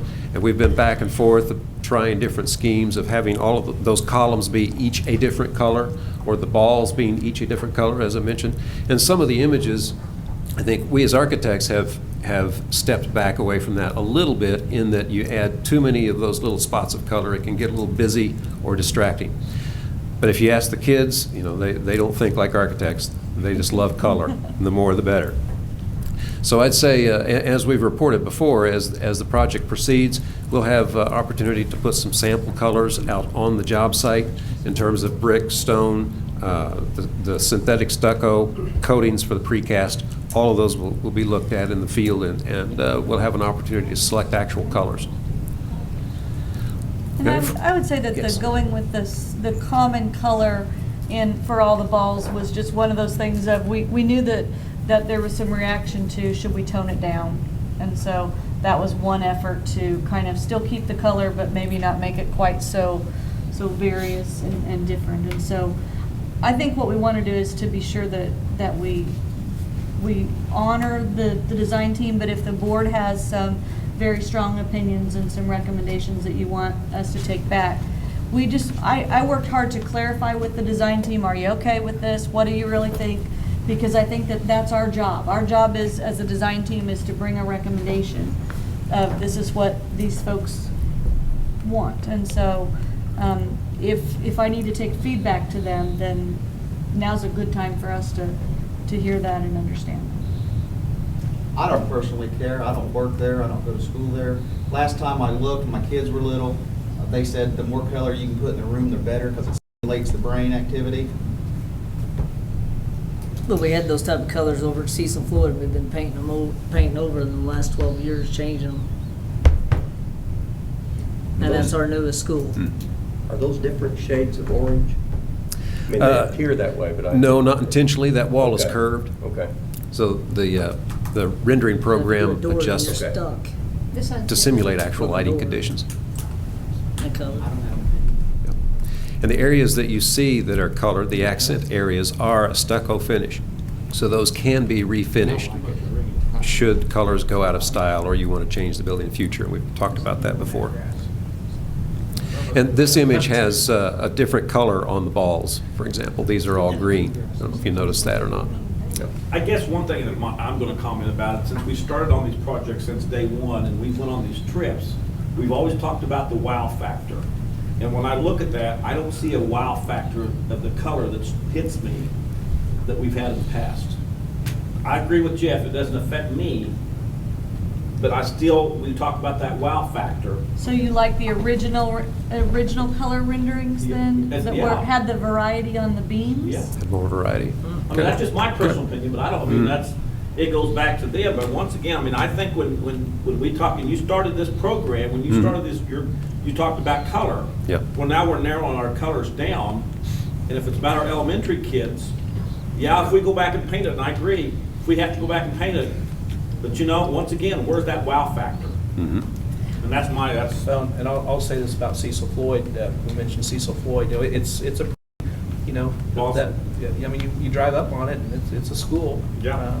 Maybe we do need to paint it. And we do. We might. But I guess, but I understand where Mike's coming from too, because you don't want to have to carry, 30 different colors of paint to do touch-up either. So there's that maintenance standpoint too. So I think a lot of it has to do with how much of this is low-maintenance stuff, materials that once the color's there, it's there, and we don't have to repaint over it, or because is it iodized? I don't know all the finishes, but is it baked on, or how are those finishes? How are they going to hold up, and is it going to stay, or do we have to repaint every 2 years? The color areas. I'm sorry. Go ahead. I would just say, CJ. I mean, my personal opinion is I don't particularly care for all the color. That's just me. But my vote is to go through the integrity of the process you guys went through. You had teachers and students and everybody else engaged in that discussion, and that's what they want, and that's their school. So I would just say that my recommendation is to stay with the integrity of the process that you started on this and let it finish. Okay. What's the trend? It's also a community school. The trends for color in schools? Right. It varies. You'll see some buildings, even elementary buildings around the country, that are very adult finishes and not a lot of color, or maybe a splash of color. And you'll see schools that are like what we're presenting here, which are very colorful, interior and exterior. Wasn't that the one thing, though, that they So it varies. The strongest from day one was from the teachers and the students? Didn't they all say color? Yes. Actually, from the very beginning, there was color, but the adult team was thinking That's more right. of a craftsman kind of a Neutrals, building, earth neutrals tones. and that kind of stuff. But Yeah. then when we brought the kids in and we popped up a variety of pictures, the children absolutely changed the mind of the adults. is all there is to it. Well, And see, so. we had a board meeting not long ago that those dots, you know, we sat there and talked about that those numbers that they picked. And we went through that process, and that's what I'm curious is why we've changed through that process. Are we changing because of the staff, the students? Because we've seen those dots that we've seen in board meeting, that those kids picked those colors. I think there was some compromise in that, and the kids didn't pick the colors per se.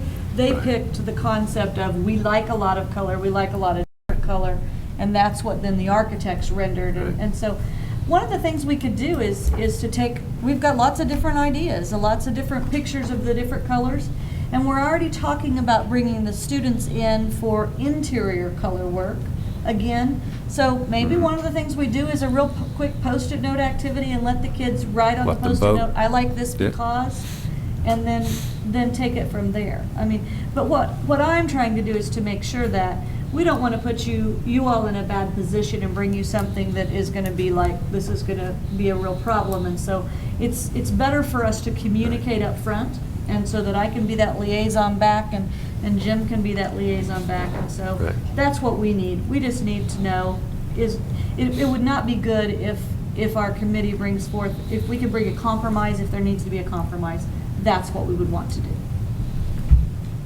So I'm okay. I'm happy if they're happy. But if we, you know, from day one, we've changed a lot from that day one. And that's what I was just wondering why we changed so much when we talked about color and everything. And that's.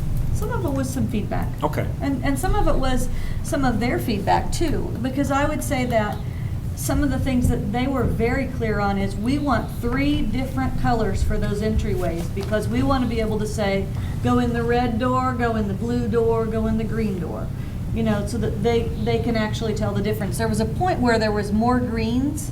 They were all kind of a different hue of green, and we discussed, well, is it lime, is it avocado, you know, and so we worked through those kinds of things, and they said, for little kids, we need to be really clear. I say if you say the green entrance or the red entrance, not the green or blue doors. You get into colored doors, you are stuck with that forever. Unless you're gonna spend a lot of money to change them out, and typically those type of doors are gonna last you a long time. Yeah, I don't have any issues with the anodized doors, I like them. I mean, so if you start going in doors, you have blue doors, whatever color doors, you're stuck with them. But if I And that's wanna very see- expensive to change out. You know, if I wanna see oranges and tans and browns, I'll go to the grocery store. You know, 15 years, 20 years, there's gonna be totally different people here, and they may not like these colors. Then how much are they gonna spend in taxpayer dollars to change, and now they have to change doors, paint, and everything? I guess that's my question again, though. What's the material? You know, is it Anodized aluminum, just like what you Does it see have right to be? there. The frames are aluminum, the doors are a fiberglass door, fiberglass face, and it comes pre-finished. pre-finished? So it's not something, I mean, you scratch it, it's blue under, you know, if it's a blue door, it's blue under. There are touch-up paints for it, but it's like an epoxy coating. Yeah, it's like poured molding. So, and I shouldn't say you can't repaint them. You can You repaint paint 'em, then you have fiberglass, them, but then it's a they're special scratched, coating. And they're and gonna look it's like, every time yeah. someone pushing something through a door, it's gonna scrape and Yeah. look horrible. Well, then a good compromise would be color around the entrances, and then the doors would be anodized. Well, you see green, like down the end, you Yeah. see red, you see the red entrance, you see a green entrance, Yeah, I and a don't have blue any issues with entrance. that. Okay. When you get into coloring Randy, what do you think? the doors, I think you're, Okay. I think we're spending too much time. I do too. Let the design. I do too. Let's go back. But just to pick up on one note that Angie commented on, as an example, we showed an image similar to this, but had a very bright lime green at the main entrance instead of this Kelly green. It was a very bright, trendy lime green. And the team, the teachers and parent reps, said, no, that's too trendy, that's too bright. So they are sensitive to what's too much, just to let you know. Well, I'll just let you know, Jim, I once had to paint a shower because it was harvest gold, so we don't want to go to harvest gold. Yeah. Well, avocado may be coming back, you know. I'll show you some other interior images. These, again, are studies, but this is your main lobby of the school, and I'll point to the image on the front wall here. This is the library, entrance into the library. The doors to the right here are the main entrance doors to the school. And the serpentine roof overhead, you can see it, the yellow beams. These round circles are light fixtures. They do glow that color that you would see, and they're not used entirely for the light source, but they are more decorative. Then the art room is to the left. See the logo on the floor and some color patterns in the floor. Then moving to one of the neighborhood areas, this would be the kindergarten, first grade. This is the park theme. So you see the columns have some decoration that simulate a tree-like structure. Green on the floor, skylights, light blue.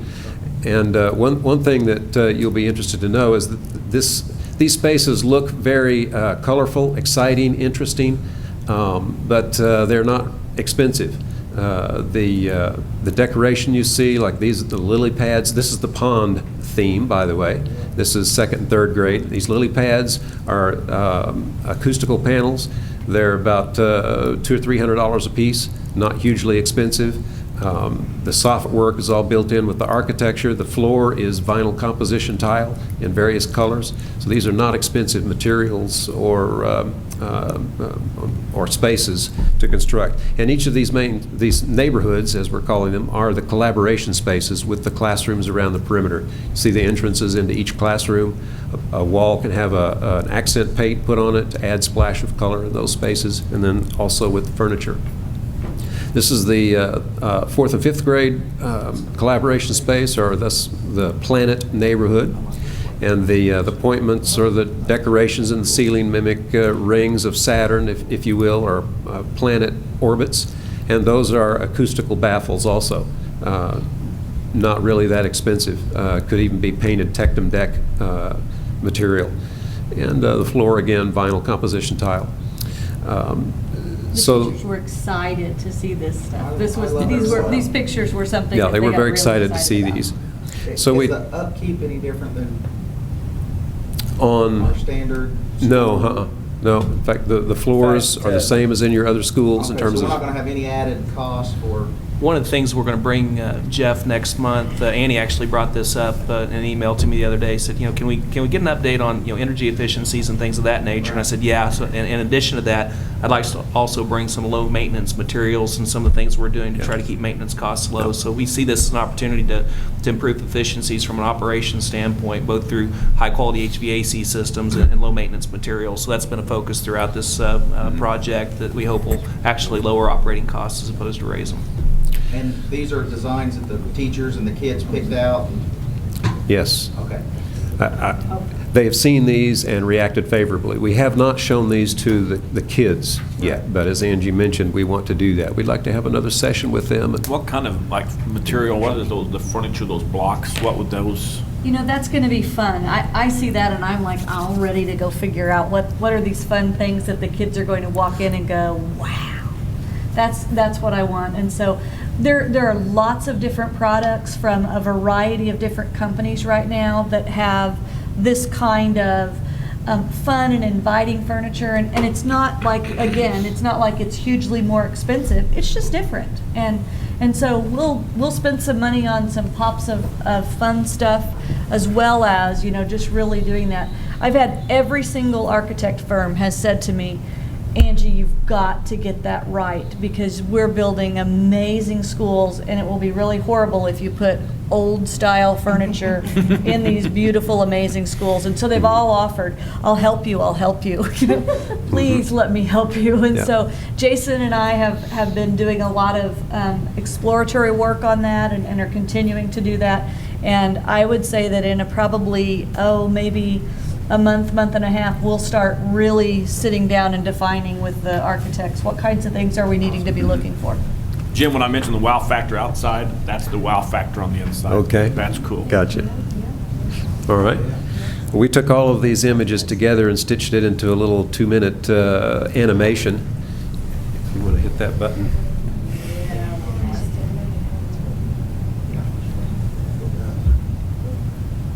When you clicked back on the screen a second ago, I lost it. Oh, did I mess it We'll up? just fire it up this way. That's Okay. Sorry about that. No problem. Because we have the best techs in the world, right at our disposal You at all sure do. times. You sure do. They're all going to have new jobs tomorrow.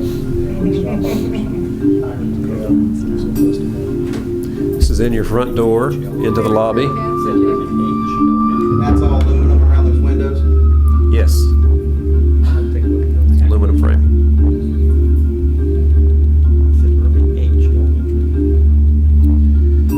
Back out to the exterior, and then we'll fly over the roof. I can't read the Irving part. The lettering on the Irving might be different. Yeah. It's hard to read. We'll peel the roof back and show you one of the neighborhoods. This is the putting green and the water hazard, by the way. Just kidding. We're golfing inside. This is the pond theme, and this is that space.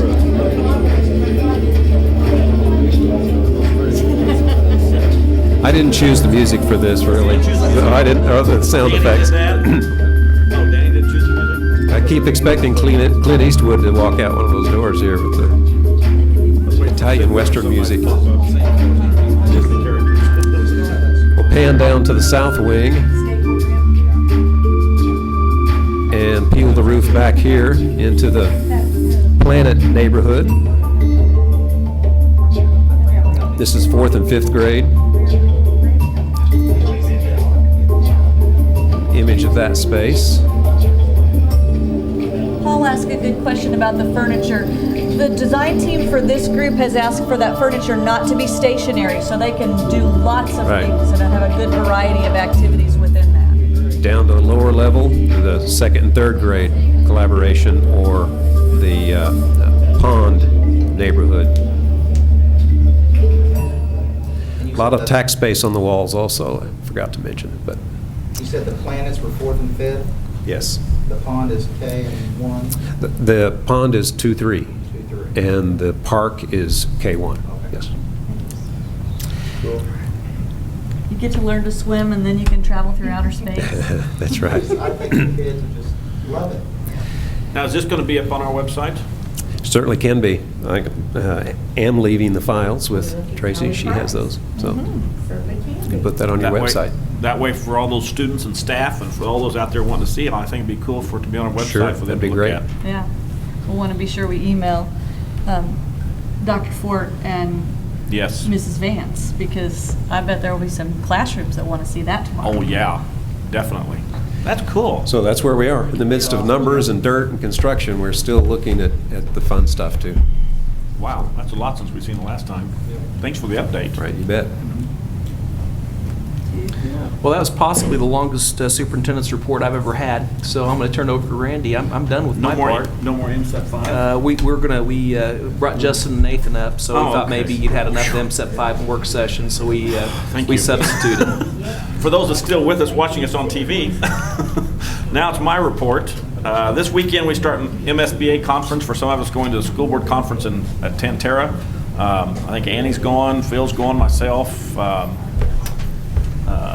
Don's going. We've got Dr. Huss going, Angie's going, Kim I think's going, so we'll have a good turnout up there. We also have a couple presentations I'll be tapping you guys to help us out with too, one on Bright Futures and one on our story, the Joplin story and disaster recovery. He didn't tell me that. Your name's I'd already on like the to surprise program. you with that kind of stuff. so. My name's in the program? I haven't read the program.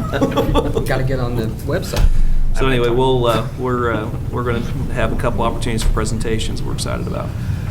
Also, we're hosting the MSBA Fall Regional Meeting at the 11th and 12th grade center on October the 23rd at 6 o'clock. So we will have a regional meeting for Missouri School Board members in our region. In our award-winning 11-12 center? Yes, in our award-winning 11th and 12th grade center. That's right. International. Thank you. International. So because of that, that's also the same night as a school board meeting. So we're going to change our school board meeting, and I understand, Ms. Waldo, what was the recommendation? October 30th. October 30th.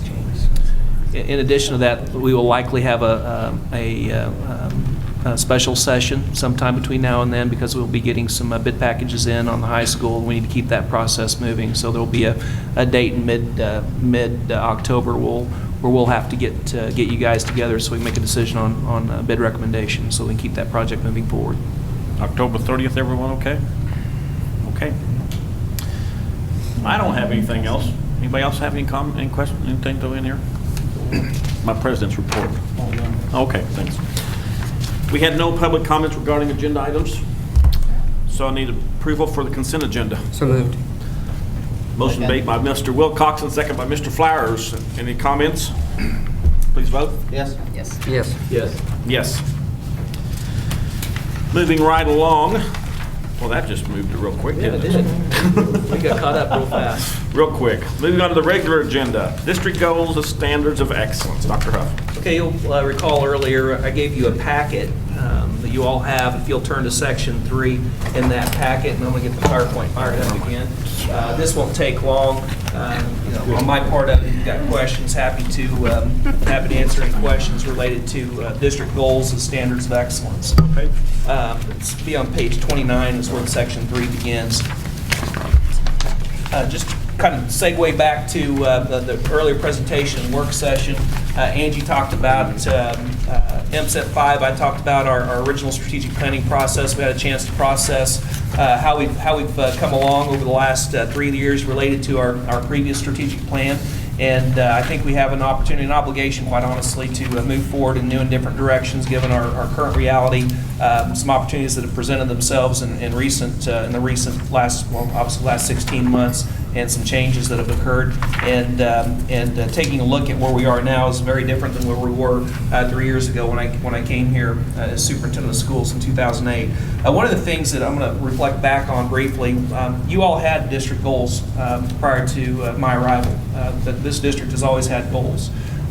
We initiated the plan, as I mentioned, the Cambridge Model of Strategic Planning. When I came, we went through a significant community engagement process. We developed objectives. We had a language that we used, and we had a process that we used that worked pretty well for us. But we're tweaking that process a little bit, as I indicated in the work session, so it more reflects where we are as a school district. Say that again. I'm sorry. What screen did you want? Let's start right. Let's just start right there. Okay.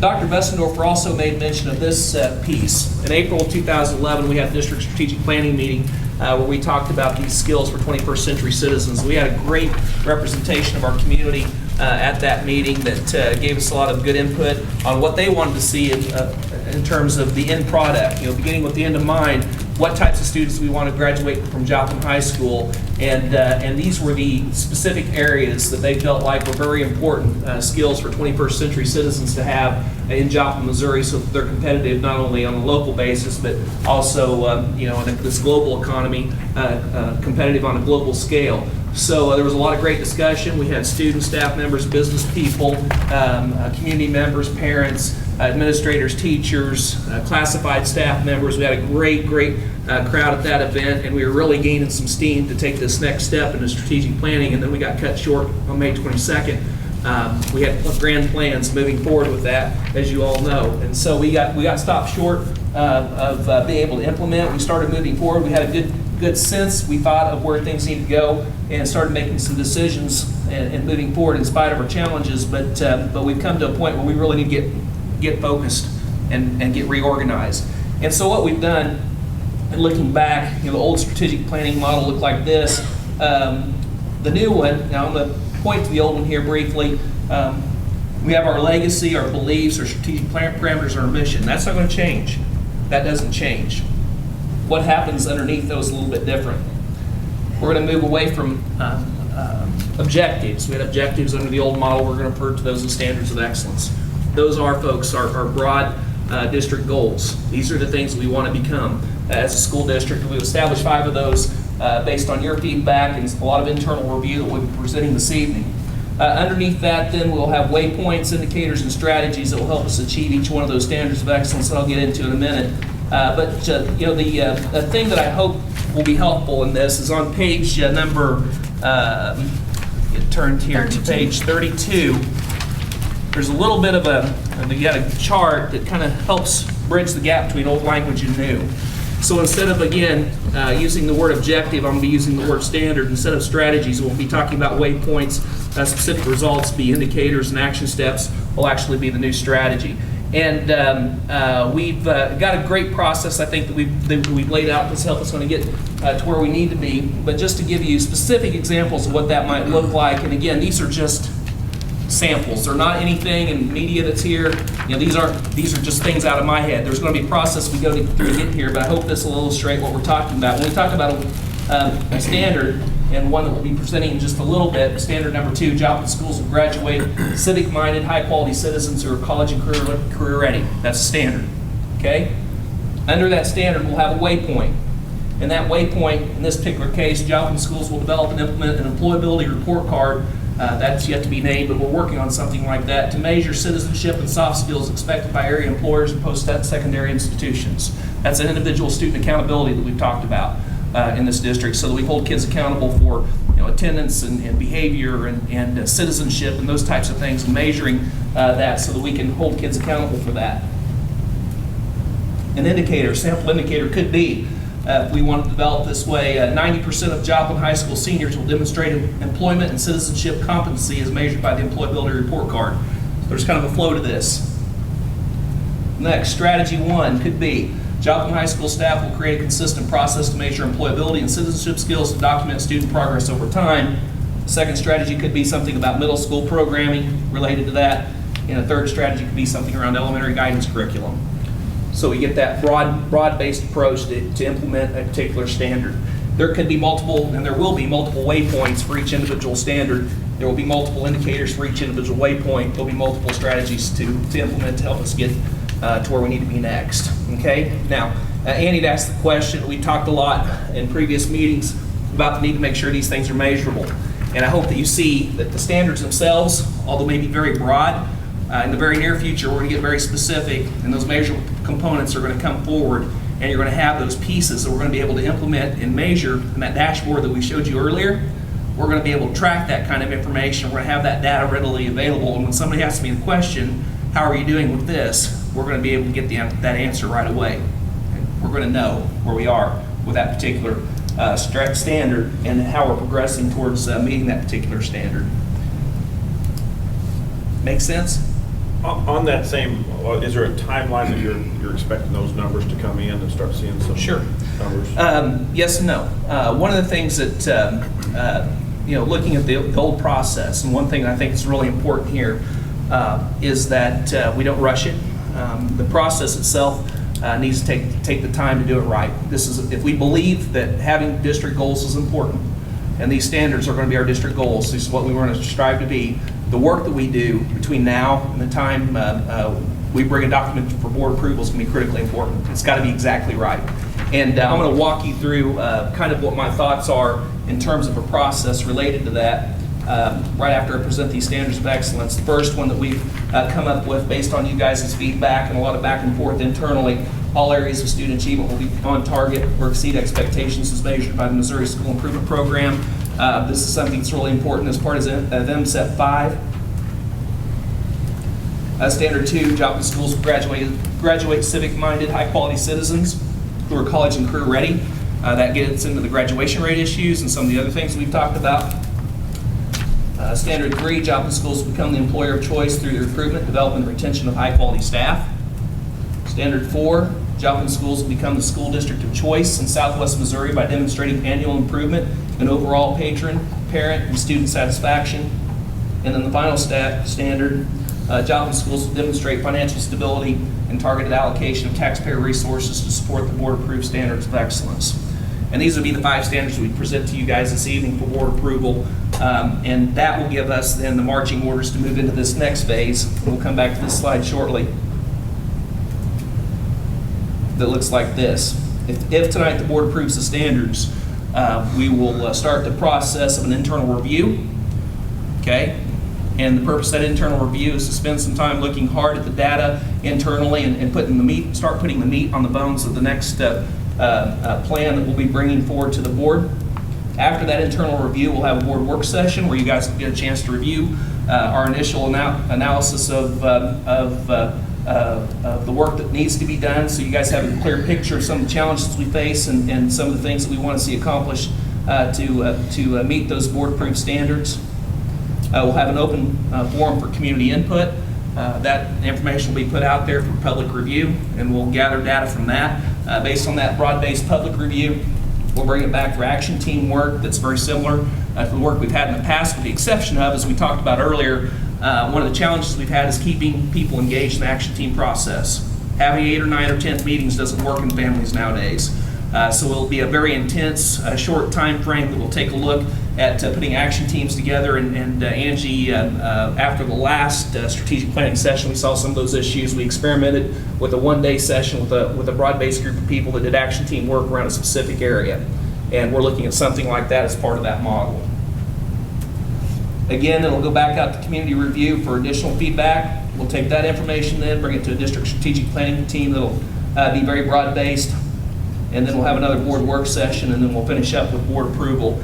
Ideally, I'd like to see this done no later than by June 30 next year, but I think we could possibly get it done sooner than that.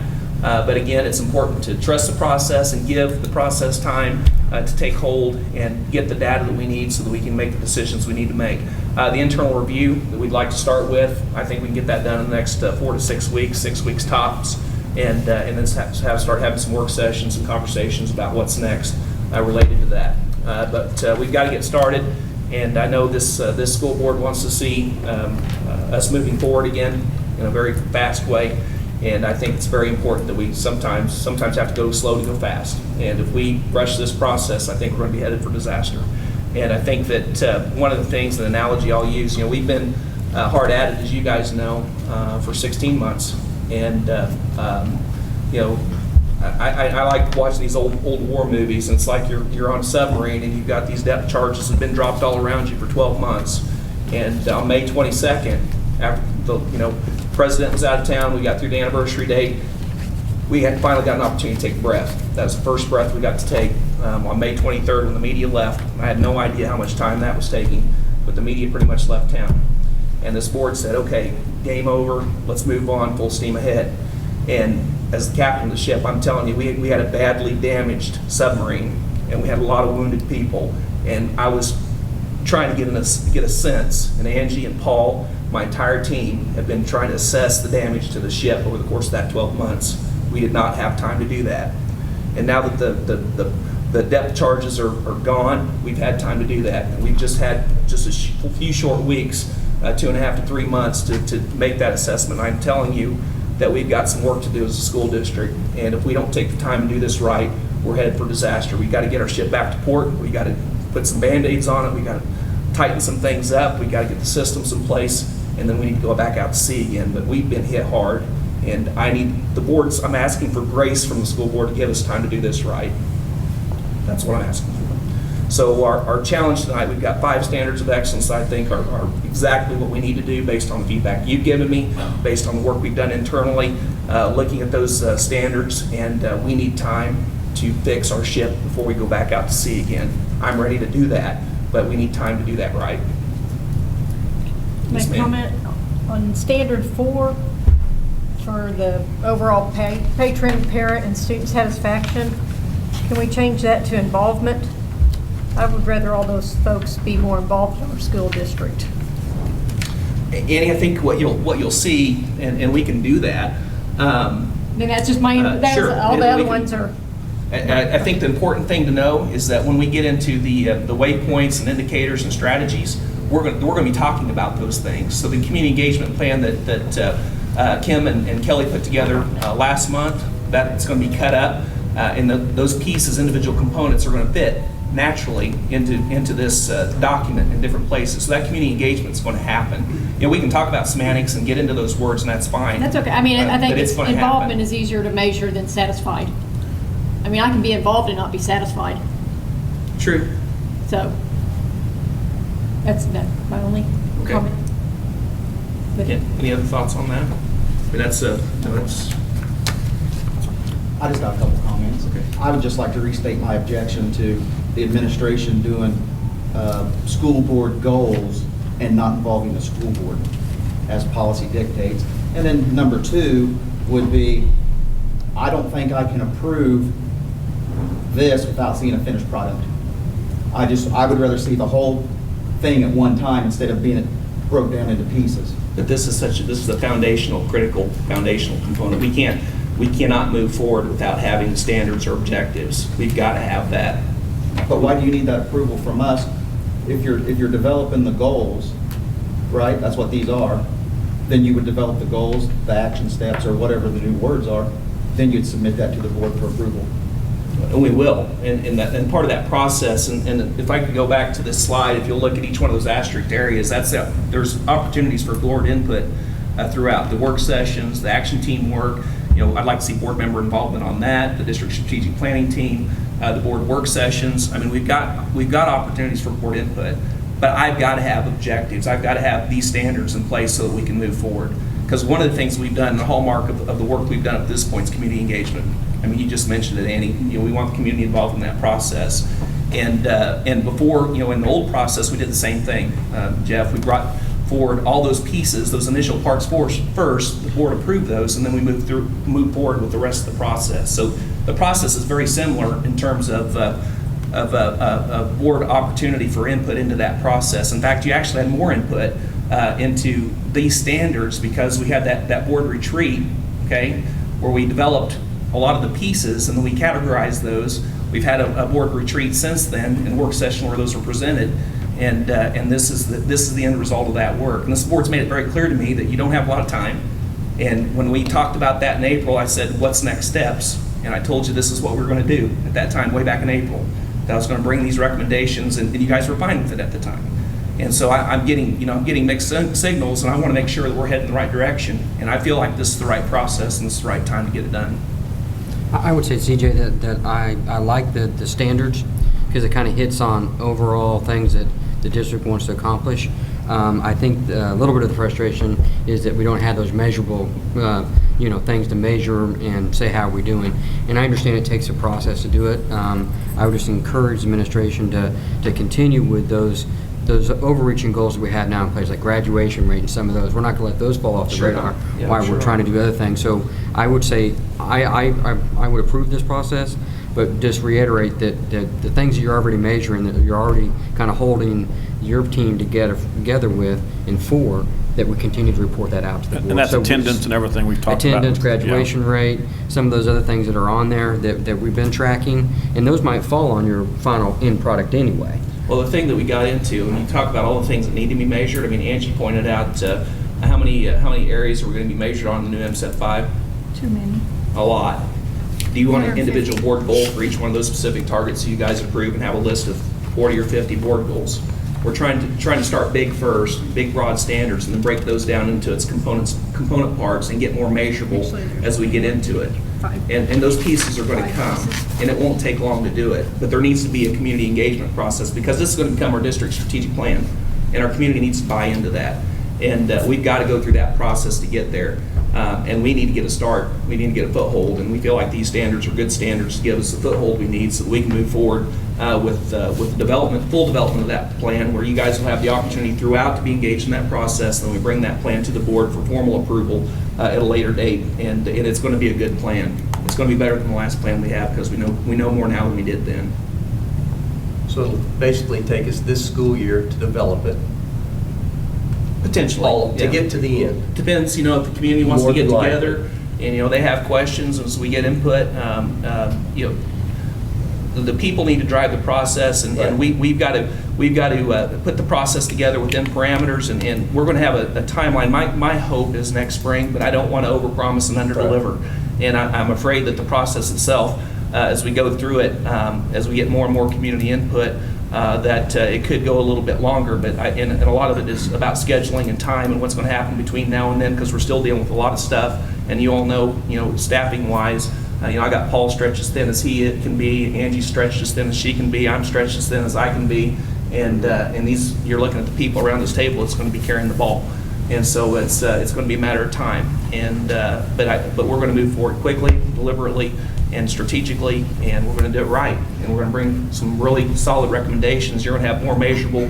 When we had the conversation earlier this evening about the old strategic plan, you'll note there weren't a lot of things you really sink your teeth into. A lot of good things, a lot of good ideas. We did a lot of good work.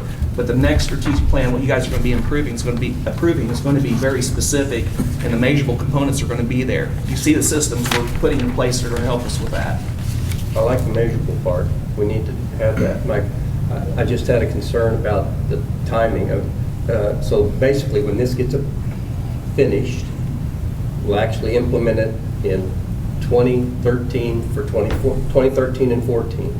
What are we going to use this school year as we're going to use the current strategic plan? How are we going to evaluate this current school year in January? And then in May or June, what will we use to evaluate what we've done this school year? You know, that's a good question, Jim, and I think the answer to that is that we have a lot going on already. We already have good positive results we're seeing now. We're collecting data in a lot of areas that you already know that we're collecting in. You know, attendance, graduation rate, those numbers are out there, okay? We already know that those things are important.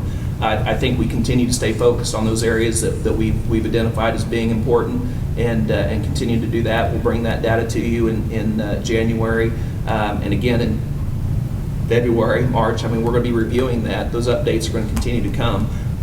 But when it comes right down to it, you know, we have to refocus and adjust our aim on our target a little bit, because MSEP 5 is real, and we've got to get out ahead of that, and we'll be one of the first districts out ahead of that. Every other district is going to be doing the same thing we are. And I think for us, you know, we've got good data. We've got those data points we're already looking at. And we've got enough systems in place right now and things that need to be fixed and patched and processes that need to be improved that we've not been able to keep our eye on over the last 16 months to shore up. That we've got plenty of work that needs to be done. It's not like we're going to be sitting back twiddling our thumbs over the next, I know you know that, but over the next 9 months as this comes together. But it's really, really important that we do this process right and provide the appropriate feedback from the community so we can keep our community engaged. And I don't know what the old process was. Paul, you've been here longer than any of us related to community engagement, but we've... Dr. Huff, it was back 94 forward, and probably before that it was board goals, you know, 4 or 5 or 6 a year. Some years those would be static for 2 or 3 years. Some years 2 or 3 would be pulled out and kind of massaged or tweaked. Some of them had some measurements associated with them, others not. And along the way, up to the first strategic plan effort, there's always been long-term facilities plans committee meetings and groups that have met for targeted purposes. Of course, bond issues like that where you involve the community. But until the first strategic plan effort, there was never a broad-based community effort with some structured strategic plan since, you know, I've been here, like we've been through already. And that really engaged the community fully and brought them deep into the school system, tied in with CSIP plan and board goals, and tried to really integrate the community into what we're speaking of here tonight. So you're bringing this second stage or second iteration of strategic plan development is, you know, it's new also as far as the district goes. To say we had the embryonic start, and now you're bringing the next level, trying to make it merge, you know, together more for a go-forward approach that builds in these new standards that the state dropped on us retroactively. Well, the fact of the matter is, I know what you guys want. There's no question in my mind, Jeff. I know what you want. Randy, Annie, I know what you want. The question is, how do we get there? And it's not an easy process. It's complicated. MSEP 5 just made it more complicated. And had we approved one, because, you know, I was thinking we'd be going full bore in June or July, and we'd be reevaluating and reassessing and going through this process again. We would have had a misfire because of the new information we have in front of us now. And we have, I think, an opportunity to do it right and lead the way again. And we've got to bring our community along. They need to be a part of that process. And it takes time. You know, it's about people's schedules and getting all that planning done. And I just got to have a starting point. And these standards are the starting point. Once those standards are adopted, if the board will approve those, we can start moving forward with the timeline and getting those meetings scheduled and take the time for input. And ultimately, at the end of the day, you guys are going to have multiple opportunities to review those, have input into those as much as you want. And at the end of the day, you'll approve those, approve or reject those plans or modify those plans because you're the board. You make those decisions, but at the same time, you know, my feet are going to be held to the fire for those standards. I know that, and I'm okay with that. I welcome it, but we've got to make sure we get this process going. And this is what I'm asking tonight, is to approve these standards so we can move the process forward. And as far as board input, you know, I feel good, and Jeff, I'm sorry if you don't, but you know, I feel good about the board input at this point. You know, I've got good documentation from our board retreat that we've been chewing on for hours and hours and hours around our leadership council table and have brought it to the board for discussion on a couple of occasions, and I've sent out emails about what I'm putting forward and asking for feedback, and I've not gotten any. So up until right now, I felt like we were on the right track. So if I'm not, I'm sorry, but I need to get moving. So if there's changes that need to be made, now's the time. You know, like we can back up and try again. Part of my frustration is since 2008, we've asked for measurable goals and we've never seen any. We've never seen any measurable goals. And I understand the MSIP and all of that, but for the things that are important to this district, and I agree 100%, we need to engage the community, we need to engage everybody we can engage. But for the things that are important to educating kids, for example, graduation rate, do we really need community engagement to set a number on graduation? Shouldn't we at least be at the state level? And that's our state. I mean, so why do we need to go through this process to say that we need to at least be at the state average for graduation rate? Because our community may say that's not good enough. Well, I agree. We may say that's not good enough, but don't we know that right now? It's not good enough. State average is not good enough. And as you all know, my passion is graduation rate, and it's 90% is not good enough for me. You know, I've said over and over again to my staff, we want to graduate 100% of our kids. Some people say it's a lofty goal. I would agree that's a lofty goal. Have we made progress? Yes, we have. Are we going to continue to make progress? Is that still a focus? Absolutely it is. Operation College Bound is happening because of those kind of decisions and that kind of focus. That focus is not going to change.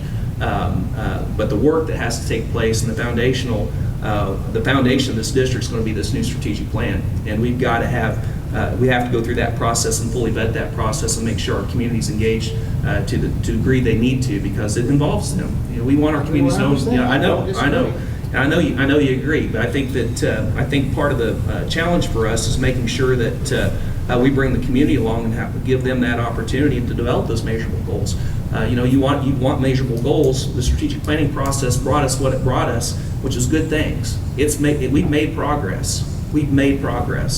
And the community developed that, and the community needs another shot at that. And with us guiding the process, we can do the internal measures that need to be done and bring those to the table in a new and different way. But I can tell you that this district's never had measurable goals. I've looked at them. I've looked at your district goals. We should have. But we've never had, okay? And we're trying to get there. And Annie, you're squinting your nose, but I've looked at them. I've got 20 years worth of them right here. And our new standards. I just know in the past we've had measurable goals, like we want, this is our intent, but we're going. I'd like to call the vote. Make a motion that we accept the district goals as standard of excellence. So moved. Motion's been made.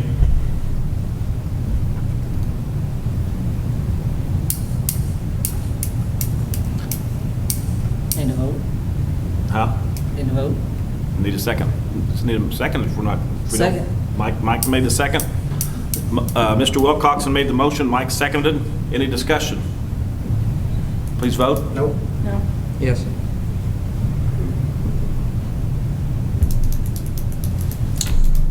Looks like I can't move forward with split vote. So we'll just stop. Yes. Yes. Yes. And I would like to comment that, you know, we've talked about, and I'll address this to this board, that input we've had, and Dr. Huff had just mentioned it, we have had meetings where you have made comments, and I've sent out emails, and you guys have gave me your board goals, your district goals, and we've turned that in, and every one of those, almost 90% of them have been shown. You know, you guys have had a lot of input, and I'm just saying that we get wrapped up in the small little details, and you say we haven't had district goals, but is that not measurable ones?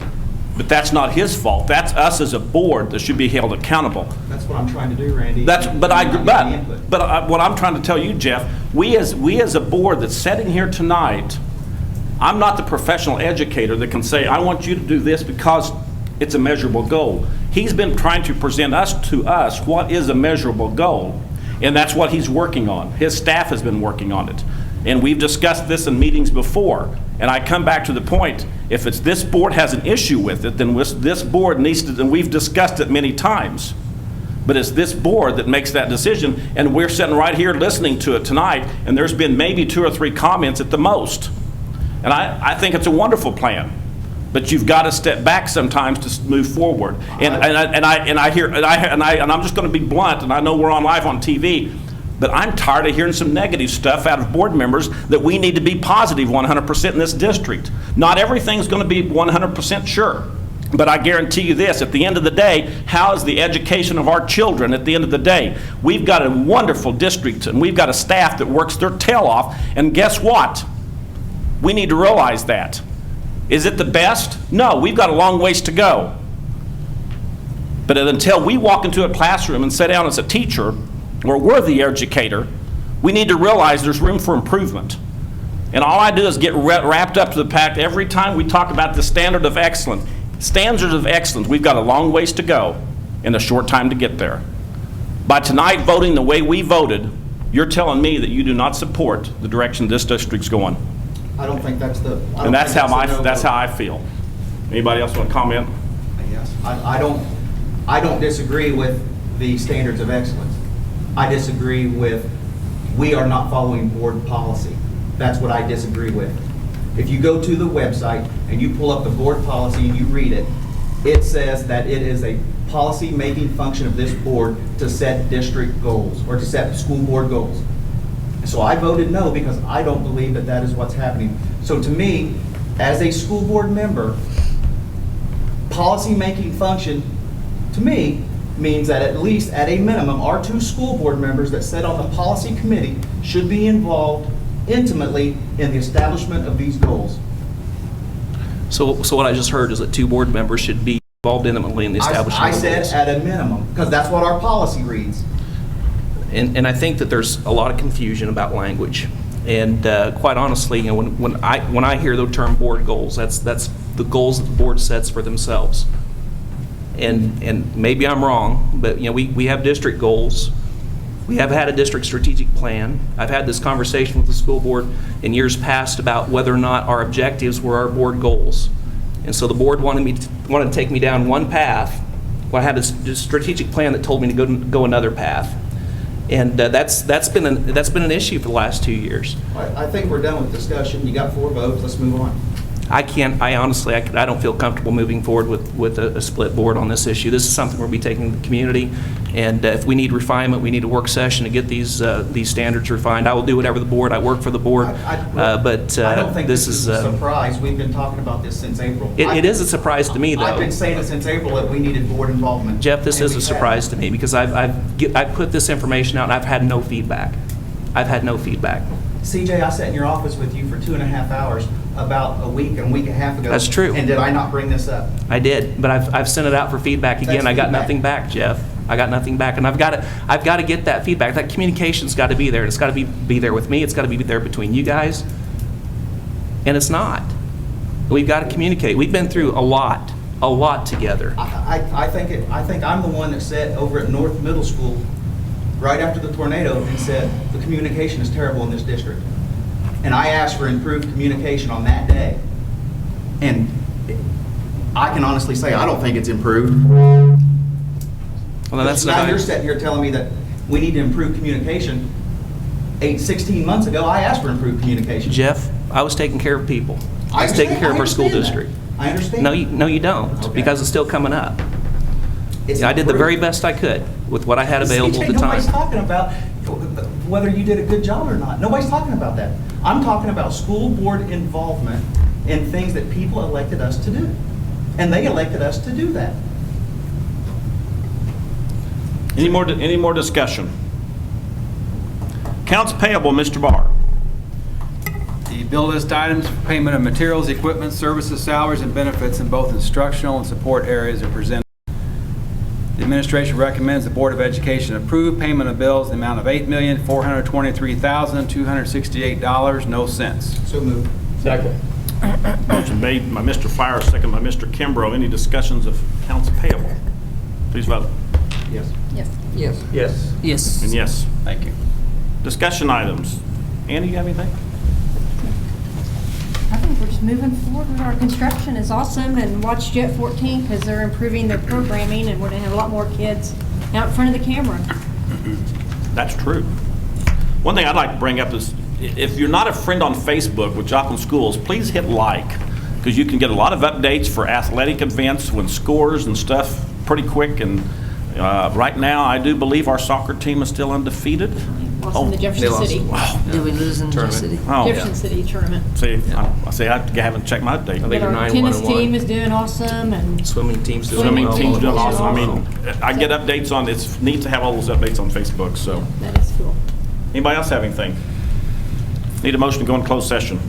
So moved. Second. Motion's been by Mr. Kimbrough, second by Mr. Landis. Please vote. Yes. Yes. Yes.